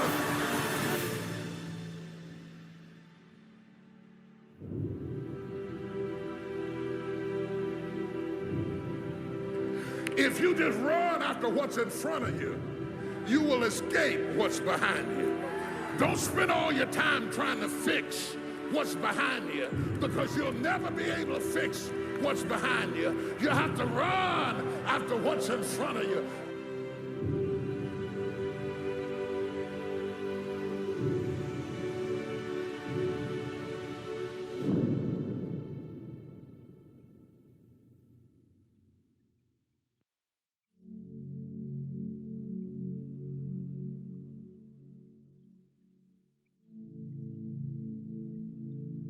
If you want to be successful, here's the thing you have to do. You have to jump. There is no way around it.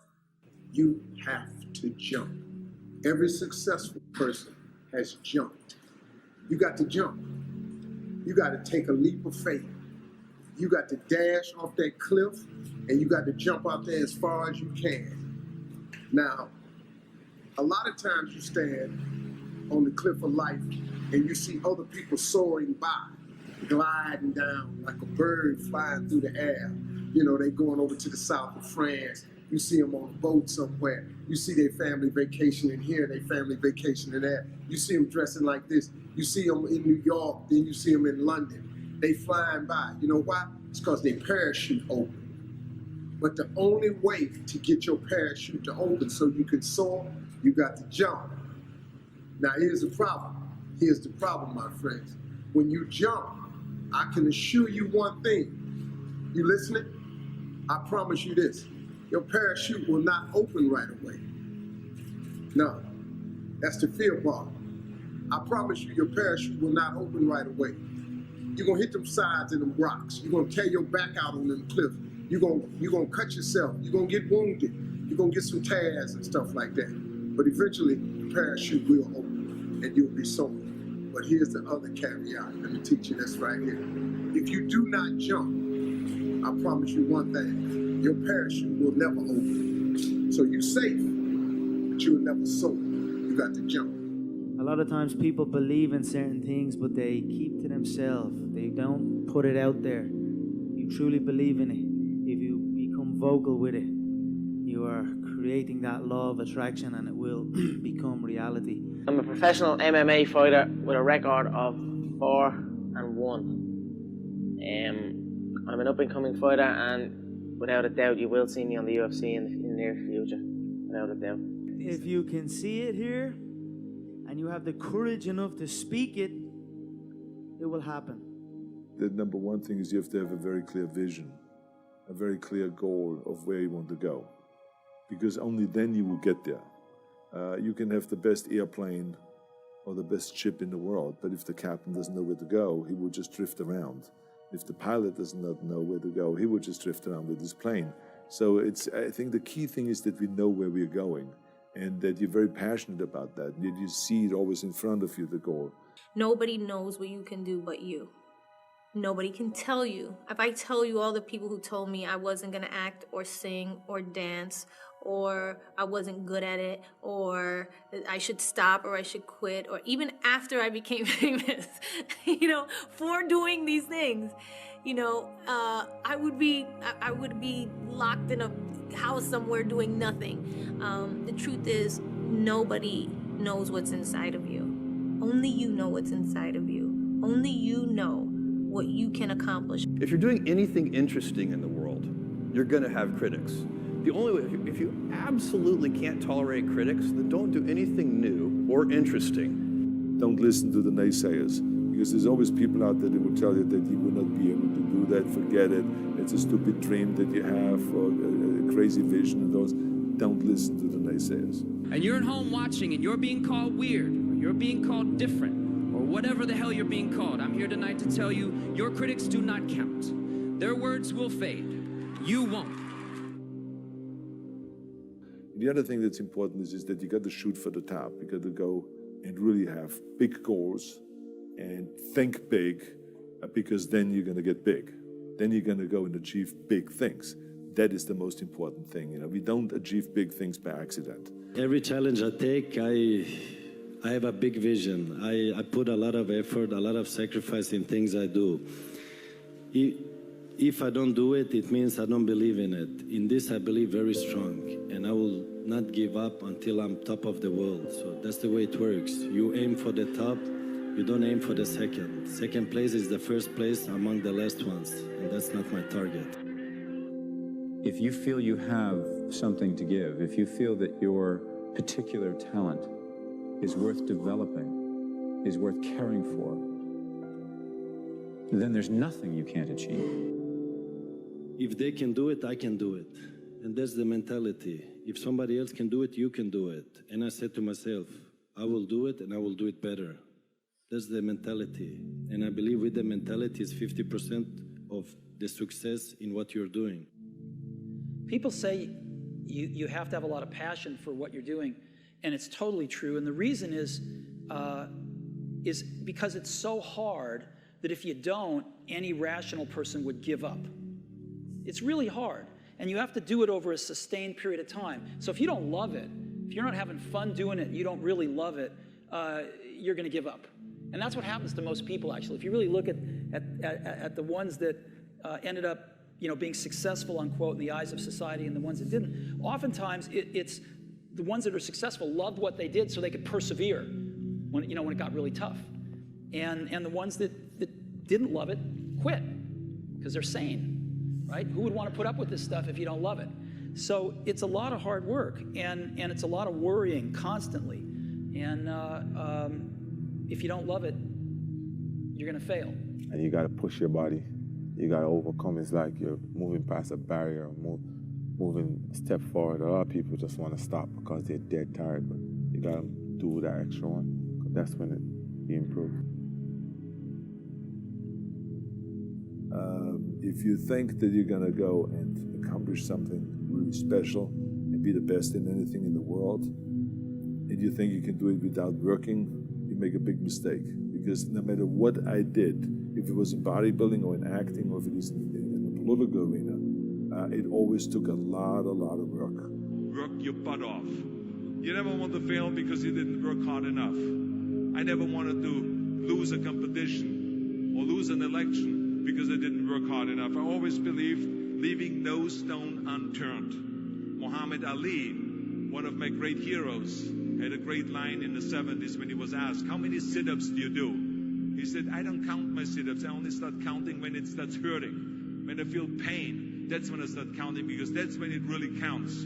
That's what makes you a champion. That's the way it is with everything. No pain, no gain. Do you mean that the competition is not the reality? Listen, the work is behind the scenes. Competition is the easy part. Behind the scenes is where the work is done. And everything is done to get to that one race that you need to run. You know what you gotta do. Do it.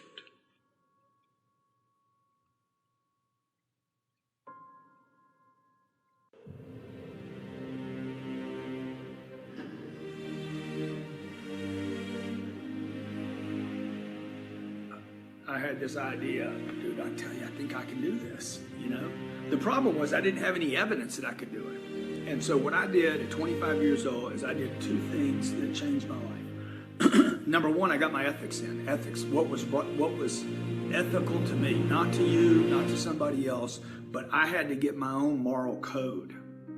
I quit smoking weed, quit hanging around druggies, quit doing weekends like everybody else. Everybody around me, I looked around, I'm like, all these guys, man, are losing. They're not doing well. They're not getting better. They're telling the same stories over and over. I gave up my weekends, Fridays, Saturdays, Sundays, no more. But the problem is this sense of impatience. It's as if an entire generation is standing at the foot of a mountain. They know exactly what they want. They can see the summit. What they can't see is the mountain. This large, immovable object.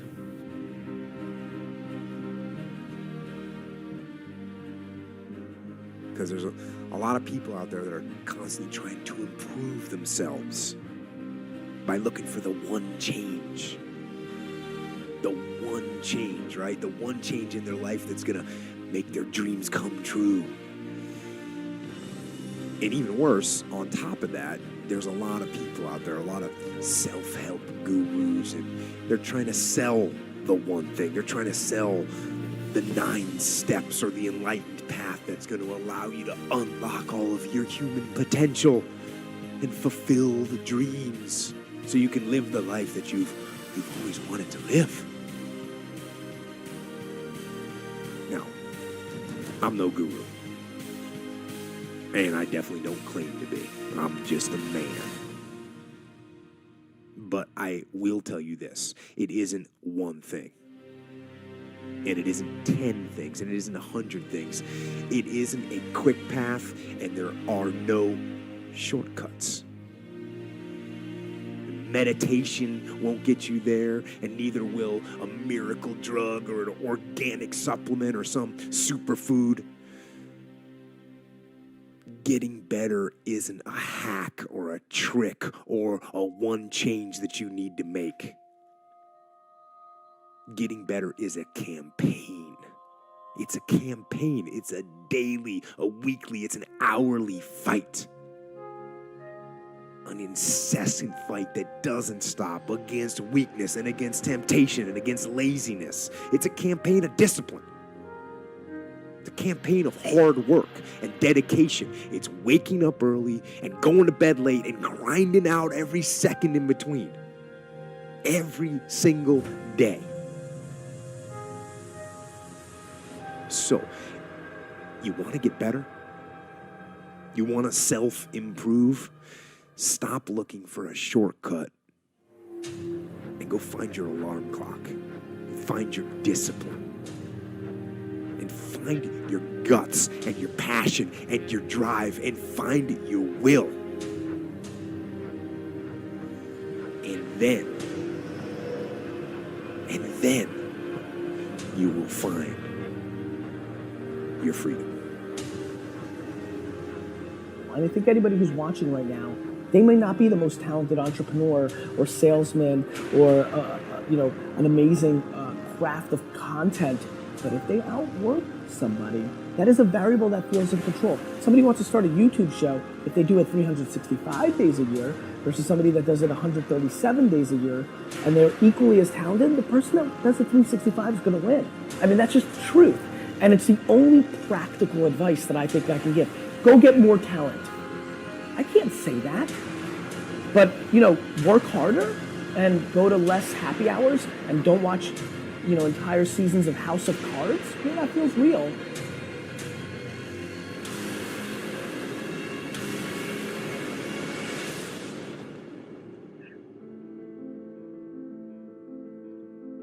People need to know you for one major thing first.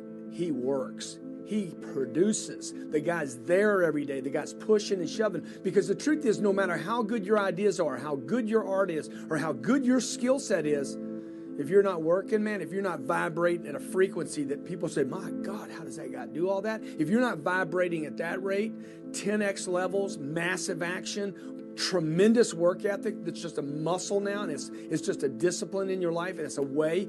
Look, if you're not working at that level, you're not going to make it.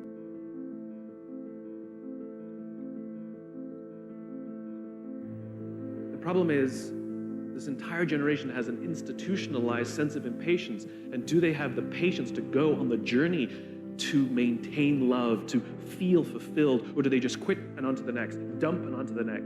Because everybody wants to come up with excuses. I spend my life reading excuses on social media and my inbox. I'm this, I wasn't born that way, I wasn't born here, this, I'm a female, I'm an immigrant, I'm a minority, I'm transgender. Excuses. Reality. By the way, I truly believe those are disadvantages. I'm not naive. The problem is, nobody cares. Stop saying any of those things. Every single person who has ever done anything worthwhile or exceptional or difficult or extraordinary, anyone, whether it's great artists or authors or mathematicians or whatever it is, everyone encounters difficulties. There is no easy road. It does not exist. It is impossible. Everyone has issues. If you have time to pursue a hobby, if you have time to do anything in your life, you can better yourself. And here's one way you never better yourself. When you come up with excuses for why other people are successful and you're not. That is dangerous. When you give yourself an escape, trust me, everybody has a hard road. I wanted to jump out a window several times during my young life. I wanted to jump in front of a train and just end it because there's too much pressure. We all go through hard times. We all go through depression. We all go through doubt and moments in your life where it's really difficult and you're trying to figure out what your path is going to be. It's hard as shit. But that is what makes you a person. And those difficult moments are what build your character.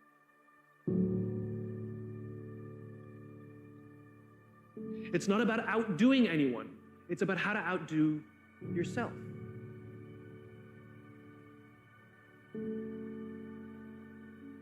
Some people see the thing that they want, and some people see the thing that prevents them from getting the thing that they want.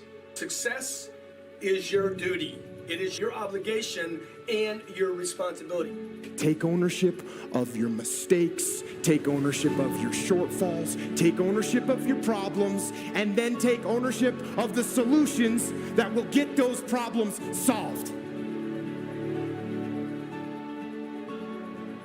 Take ownership of your mission. Take ownership of your job, of your team, of your future, and take ownership of your life.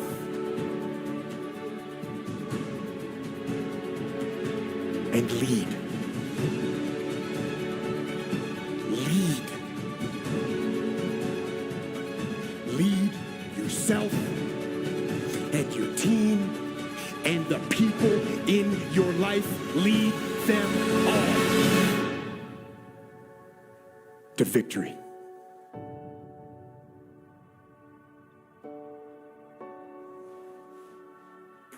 Don't just listen. Don't just listen. Do. Put this information to work. Make today count. Every day. Get aggressive and attack, whether it's on the battlefield or on the beat or in the factory or on the farm or on the construction site or on the website, in the garage or in the firehouse. Don't hesitate. Step forward and get after it.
Make today count.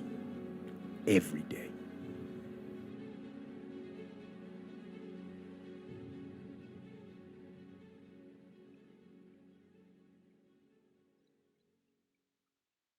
Everybody doesn't win. And the sooner you wake up to that biology is ruthless, man, then you get a little fear in you. And when you get a little fear in you, you start listening. Because if you're truly afraid, you listen. Let a little fear come in and drive you and motivate you. We're set up for failure because we think we're going north, but we're going south. That's why 50% of people who get married divorce, 80% of businesses fail. That's why 30% of Americans are on some form of antidepressant medication. That's why 60, 70% of people are overweight. I mean, in a way, we're kind of fucked. But we live in a society that's very narcissistic. You're told like, oh, everybody's a winner. No, not everybody's a winner. That's like saying everybody's blonde. There's a definition of what blonde is. Blonde is like this yellowish hair. So you lose meaning when you start going, everybody's blonde. When you see your life and anytime there should be pain, you go, no, no, no, no. It was just how it was meant to be. No, look yourself in the mirror sometimes and go, you know why I'm not happy? It's because I didn't listen 10 years ago and I got in the wrong career. You know I'm not happy? Because I married the wrong damn person. It wasn't meant to happen. Yes, everything happens for a reason. You made a bad choice. But it didn't have to be that way. And the second you build up pain, and this, by the way, is not my opinion. If you talk to guys like Dr. David Buss, top 10 most cited psychologist in history, okay? He's one of my main mentors. He told me, I said, do adults change? Like, we do all this self-help videos and podcasts. I said, am I wasting my time? He goes, yeah, kind of. I said, why? He said, well, after 25, it's very hard to teach old dogs new tricks. By the way, that's why I've changed. Most of my stuff targets people 18 to 25. That's why I do Snapchat and all that, because there's hope for 18 to 25-year-olds. Now, if you're over 25, before you get depressed, he told me, but I have good news for you, Ty. I said, what?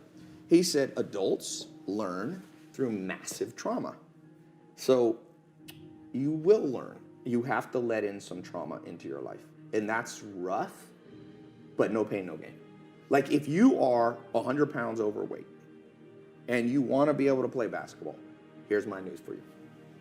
Everything happened for a reason. You got fat because you ate too much and you didn't exercise. So welcome to the gym. And the first year is going to be hell.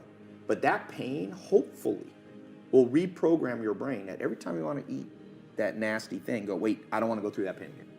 So I think one of the myths of society is we won't let pain in. We just excuse it all away. Like, no, that was meant to happen. Oh, you wasted 20 years of life married to the wrong person in the wrong career? No, Tom, it was meant to happen. Where's the people who go, you fucked up, dude. You wasted 20 years and you will never get it back. You better go in your room and cry. And the truth is, you only learn as an adult. Unfortunately, most people can only change with massive trauma. Optimizing your life for hustling and grinding is like optimizing your life around going pee. No, pee is something you have to do. It's not the goal. You don't go, woo! You know what my goal is? Hit the toilet 7 times a day. No, but you have to do it to survive. So grinding and working hard and hustling is not what you optimize for. It's pain. Why would you optimize for pain? But it is a necessity. And if you look at an actual scientific explanation of what makes you successful, it is not just hard work. If that's true, construction workers would be the wealthiest people in the world. Waiters and busboys, they work harder than the owner. The most scientific psychometric personality test is called Hexaco. It's more accurate than Big Five, which used to be. It's much more accurate than Myers-Briggs, INFJ, ENTP, all that stuff. So Hexaco tests you on 26 facets of your personality. And one of them is called conscientiousness. And it's been proven over and over by scientists, conscientiousness is the most correlated with business success. Define conscientiousness. So then it divides into 4 sub-facets. Organization, perfectionism, diligence, and prudence. So the real truth is hard work is 25% of the formula because diligence is known in the common language as hard work, okay? So if you just think diligence alone will get you success, you're like a basketball player that thinks you'll play in the NBA because you can shoot free throws. You ever seen the best free throw shooters in the world? They're old 70-year-old men who shoot underhanded, but they don't play in the NBA because the NBA is not all about free throws. So NBA is scoring, defense, free throws maybe is one component, rebounding, assists, there's a lot of components. So the other 3 you have to get good at. So the first one is perfectionism.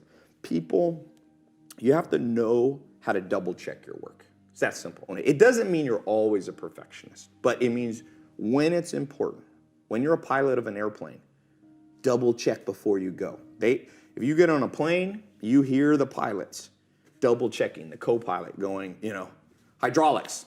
And the guy goes, hydraulics. And that's why planes don't crash. And it's called 6 Sigma. It's 3 defects per million. Your goal in business and in life on the important things is to make 3 mistakes per million transactions. And the only way you do that is by being a perfectionist in terms of double checking. So that's 25%. The next one is organization. I can't tell you how much better my life is and anybody watching this will be if you wake up every single day and you take 10 minutes. I have yellow notepads sitting all around my house. I got that from Bill Gates. Bill Gates built Microsoft at 17 by locking himself in a hotel room with 6 yellow notepads, and he wrote out the whole basic code for DOS and things that built Microsoft, okay? He became the richest man in the world 18 years straight because he was organized enough to lock himself in a room and think through his day. And so what I try to do, and whenever I do this, I have a great day. Whenever I don't, I notice it. Be organized a little bit, 10 minutes. I actually have this little couch thing outside of my shower, and I put a notepad by it. I take a shower when I wake up. I walk over to that. I kind of sit there, and I just write out. I mean, it can be as little as 3 main projects you want to get done that day. So organization is the other 25%. So now, and then you have diligence, which is hard work, hustle, and perseverance. But the last one is the kicker. And this is what I was talking about, the rewiring that has to happen. The last one is something called prudence. Scientists call this prudence. Prudence is the ability to make the right decision. And I can't tell you how many entrepreneurs and non-entrepreneurs, even me at times too, I'm not special, I'm lumping all of us in this. Because of our upbringing in society, our goal is, let's say our goal is like that camera right there. So let's assume that's north. So I have this compass in my brain, and my goal is to go right there. Let's say it's a mile away, so north. What happens if society, my upbringing in school, wired my compass exactly backwards? So I think, let's say I can't see that camera, but I know I want to go north, so I pull out my compass, and it points that way. So I just take off walking. And I do it in an organized fashion. I do it in a perfectionist manner. I'm perfecting my steps and my posture. I'm also working on, hard work and hustle. Keep walking towards your goal. Well, the truth is, if you go south when you should go north, you could have gone 1 mile, but the earth is about 24,000 miles in circumference. So you get to walk 24,000 miles, and you'll come up on the backside, and you will get your goal. That's most entrepreneurs. The average person takes 20 years to become a millionaire.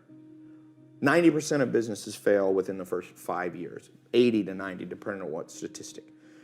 Most people, I did the math once, the average American has $60,000 saved by the time they're about 60 years old. So my answer, I did the math, you can do this with a simple financial calculator. Everybody in America, your parents, everybody you know will be a millionaire if they live to 160. At 160 years old, if you take 60 grand at age 60 and you give it a decent return on investment, 8%, 10%, you'll be a millionaire at 160. But the problem is, the great philosopher, I think it was Aristotle or Socrates, said, the problem is art is long, but life is short. The art of living and getting to your objective is long, but it doesn't have to be. It's long if your compass is backwards. So the whole point of what I was saying about adventure at the beginning is I'm trying to take my south and point it to the true north. And you have to learn that from books and mentors and life experience and listening and finding in-person mentors and all those things. They help adjust your compass. And most people are going to get what they want, just about 40 years longer. Are there like key principles though that you can use to turn that compass so north actually points north? Yes. First one is just like Alcoholics Anonymous. Admit you're lost. And that one's hard for people. You tell people, even for me, sometimes I want to think I'm smart and I got it all figured out. And sometimes I'm like, wait a sec, I'm still lost. And the acquiescence, the admittance of the fact that you're still lost, it gets you on track a lot faster. So if you're watching this and you feel lost, it's better to just sit down and be like, I'm lost. Because the day I don't know what I'm already gonna put because I'm very tired. I'm gonna see how much this is it. I'm gonna see how much this is it. And already tell you guys. We are almost finishing, to be honest. More like in 10 minutes or something. I'm gonna come right back and tell you how much this is.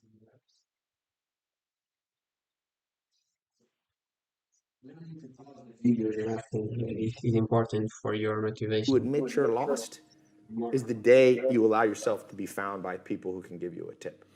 But what's the equivalent of that? Because obviously, if you're an entrepreneur, nobody's looking for you. So that's the they one are catch, though. right? Who is? They are. You go to Barnes and Noble, people selling their books. They're looking for you as a customer. So read. Read. I mean, The fact that people argue with me on this reading thing, and people argue with me about mentors. No, just use your own gut feeling. Is that how you learn English? When you were 2 years old, you use your gut feeling to start conjugating verbs? No, you learn from other people. You learn manners, you learn language, you learn all things valuable.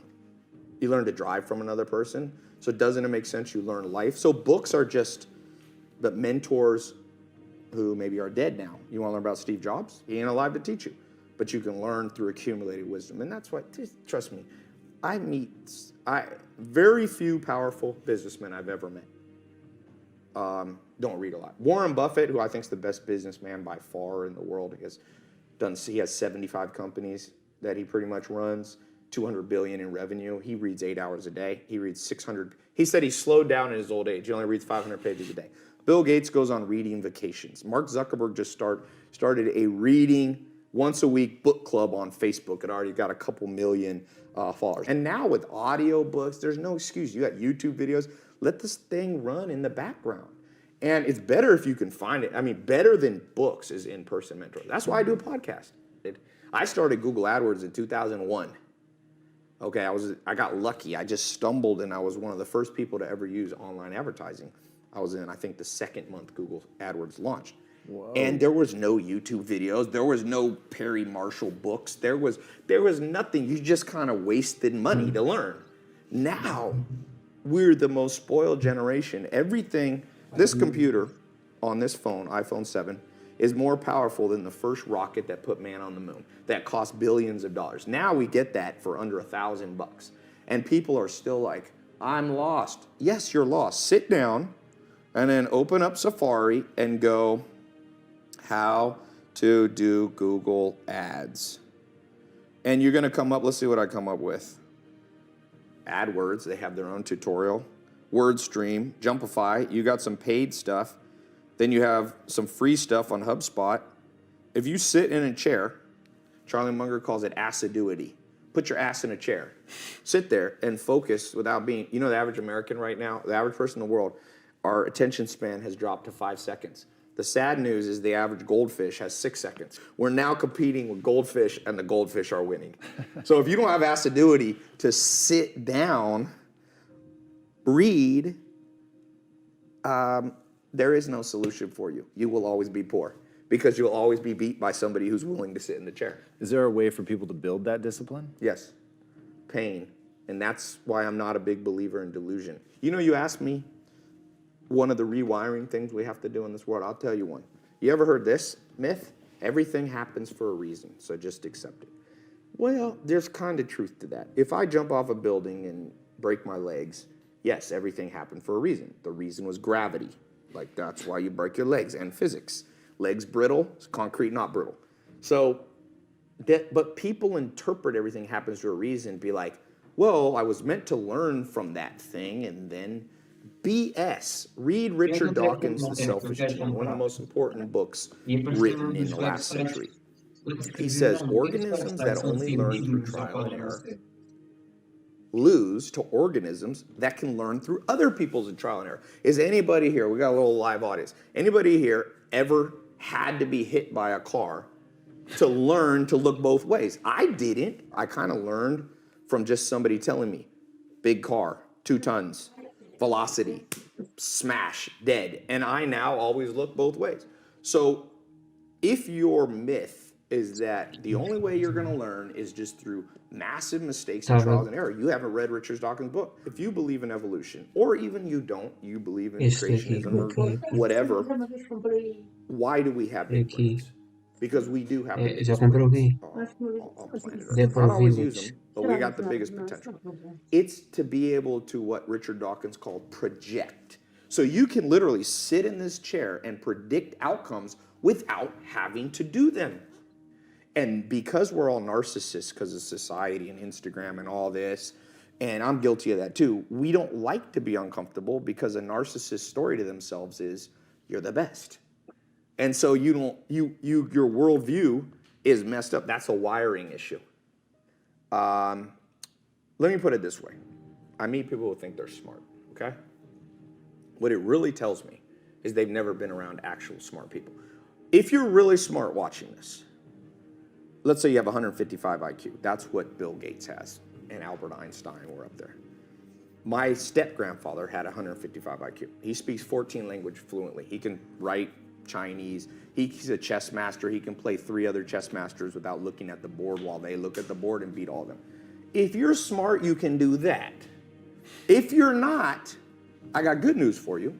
Warren Buffett says you only need about a 125 IQ to be very successful. But it's better to stay in your lane and just go, I'm not that smart, but you can hire 155 IQs. But that's an example of what I'm talking about, of this rewiring. Right. So these practical things will change your life. All right, since you have a concept called never be the bitch of your own mind. Yes. What do you mean by that? Your mind is driven by deep evolutionary drives. So, for example, narcissism is a protection mechanism, right? So your mind wants to tell you you're amazing. It makes you its bitch. You have to override that and go, you know what? I'm not that amazing. So let me go learn from amazing people. Do you have methods for people to do that? Because I think that's so important. So I tell people, don't trust everything that your mind says. Certainly don't buy into all of your emotions just because you have an emotion. If we were still in the animal kingdom, the lions that you see on TV, they weren't just born big lions. They had to fight other lions. They had to fight to get that antelope. They had to fight other animals, hyenas, jackals. They had to fight to be the boss. There's nothing that God hates more than sloth and laziness. If God were to create a man and that man were to sit around and do fuck all, God will frown upon you. It's why you're never lucky. If you're listening to this and you think I'm never lucky, I'll tell you why, because God dislikes you because you're fucking lazy. Start to work. Start to show God the beauty of his own creations. You'd be amazed how lucky you'll become. Wow. God is unhappy with these people. And inside their hearts, they're unhappy. We talk about depression, anxiety, all those things you mentioned earlier on this podcast. That comes from self-loathing. You loathe your own weakness. You loathe your own laziness. This is what all of these things are. I don't feel depression. How can I feel depression when I'm the most powerful version of me that I could ever fucking be? How can I feel depression when I could squeeze my own hand hard enough to break my own bones? How can I feel depression when I've smashed and destroyed 68 people's faces in front of me, men who thought they could test me in fair combat? How can I feel depressed? It's impossible. You have to rewire your brain. And the reason your brain needs to be rewired is because anyone who is watching this stream below the age of 30, your brain is already broken. And I'll tell you it's broken. I'll tell you why. Watch your friends when they're on TikTok. How long can they even focus on a video before they have to change? Half a second, a second. Damn. All of your minds are broken. You can't even focus on anything anymore. You're right. You are distracted to the point where you can't even appreciate the good things in your life. You have to rewire your brain. How? I'll tell you how. First thing you have to do is identify it. You have to identify what is happening to you. It's a conscious decision. You're letting other people control your mind. Letting them distraction. You have to break the trap. If you cannot control your own mind, let me make this point because it's extremely important. If you cannot control your own mind, then you are just a feather in the wind of life, because your own mind is the only thing you can control. You can't control the weather. Right. You can't control people. You can't even control whether your heart stops beating. You might have a heart attack tomorrow. You can't control anything besides what you think. If you cannot control your own mind, then you go through life with zero control, zero influence. You can't control anything. You're just a feather in the wind, waiting for life to blow you from happy place to sad place to happy place to sad place, completely hoping on the gods to be fortunate to you, because if any genuine discomfort comes your way, you're fucked. It is trained, like everything else in life. It is trained. So if you find yourself not appreciating what you have until it's gone, then you must blink and cure your brain. If you find yourself unable to focus or concentrate on tasks, you must blink and cure your brain. If you find yourself unable to go and dedicate yourself to something you don't want to do, you must blink and cure your brain.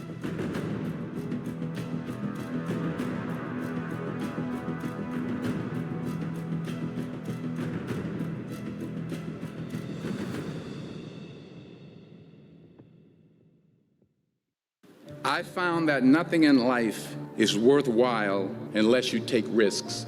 Nothing. Nelson Mandela said, "There is no passion to be found playing small and settling for a life that's less than the one you're capable of living." I'm sure people have told you to make sure you have something to fall back on, but I never understood that concept. If I'm going to fall, I don't want to fall back on anything. I want to fall forward. I figure at least this way I'll see what I'm going to hit. This is what I mean. Reggie Jackson struck out 2,600 times in his career, the most in the history of baseball. But you don't hear about the strikeouts. People remember the home runs. Fall forward. Thomas Edison conducted 1,000 failed experiments because the 1,001st was the light bulb. Fall forward. So yes, it's possible for you to live your dream. It's necessary that you associate with winners, that you are relentless, that you never give up. It's you. You've got to take personal responsibility. You've got to make it your personal business to make it happen. And you've got to resolve within yourself that I can do this, that it's hard, but you've got to say, I'm the one. I'm the one to make this happen. I'm the one to become successful in this business. You will fail at some point in your life. Accept it. You will lose. You will embarrass yourself. You will suck at something. The car's repossessed. Nobody believes in you. You've lost again and again and again. The lights are cut off, but you're still looking at your dream, reviewing it every day and say to yourself, it's not over until I win. And not only is it important for you to know it's possible for you to choose your future, but it's necessary that you work on yourself, that you develop yourself. It's necessary that you get the energy drainers out of your life, people who don't want anything, people who are not striving, people who are not challenging themselves, people who aren't growing, people who have stopped dreaming. It's necessary that you align yourself with people and attract people into your business who are hungry, people who are unstoppable and unreasonable, people who are refusing to leave life just as it is and who want more. That if you want a thing bad enough to go out and fight for it, to work day and night for it, to give up your time, your peace, and your sleep for it, if all that you dream and scheme is about it, and life seems useless and worthless without it, and if you gladly sweat for it and fret for it and plan for it and lose all your terror of the opposition for it, and if you simply go after that thing that you want with all of your capacity, strength and sagacity, faith, hope and confidence, and stern pertinacity, if neither cold poverty, famish or gulf, sickness or pain or body and brain can keep you away from the thing that you want, if dogged and grim you besiege and beset it, with the help of God you'll get it.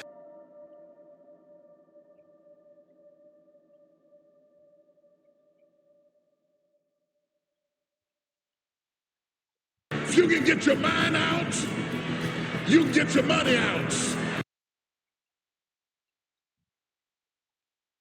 That's it, guys. Hope you enjoy. Hope you hard work yourself today in this World with Pimp. You weren't just watching, wasting your time, and you self-improve yourself. Gain some muscle, some exercise, lose some fat, and become a monster. See you guys tomorrow. Bye. Don't forget to watch my Rumble videos on Young Gorilla, our YouTube best Rumble because it's not Matrix platform, and on my Instagram and TikTok, Duarte_Antunes_02. I have my clips where I'll be filming with my phone, short clips to show you the exercise from different angles. Any doubt, comment, or here in the chat, or go to one of the platforms and ask it, and I'll respond it like how to do the certain exercise, mind-body connection, and all that. See ya.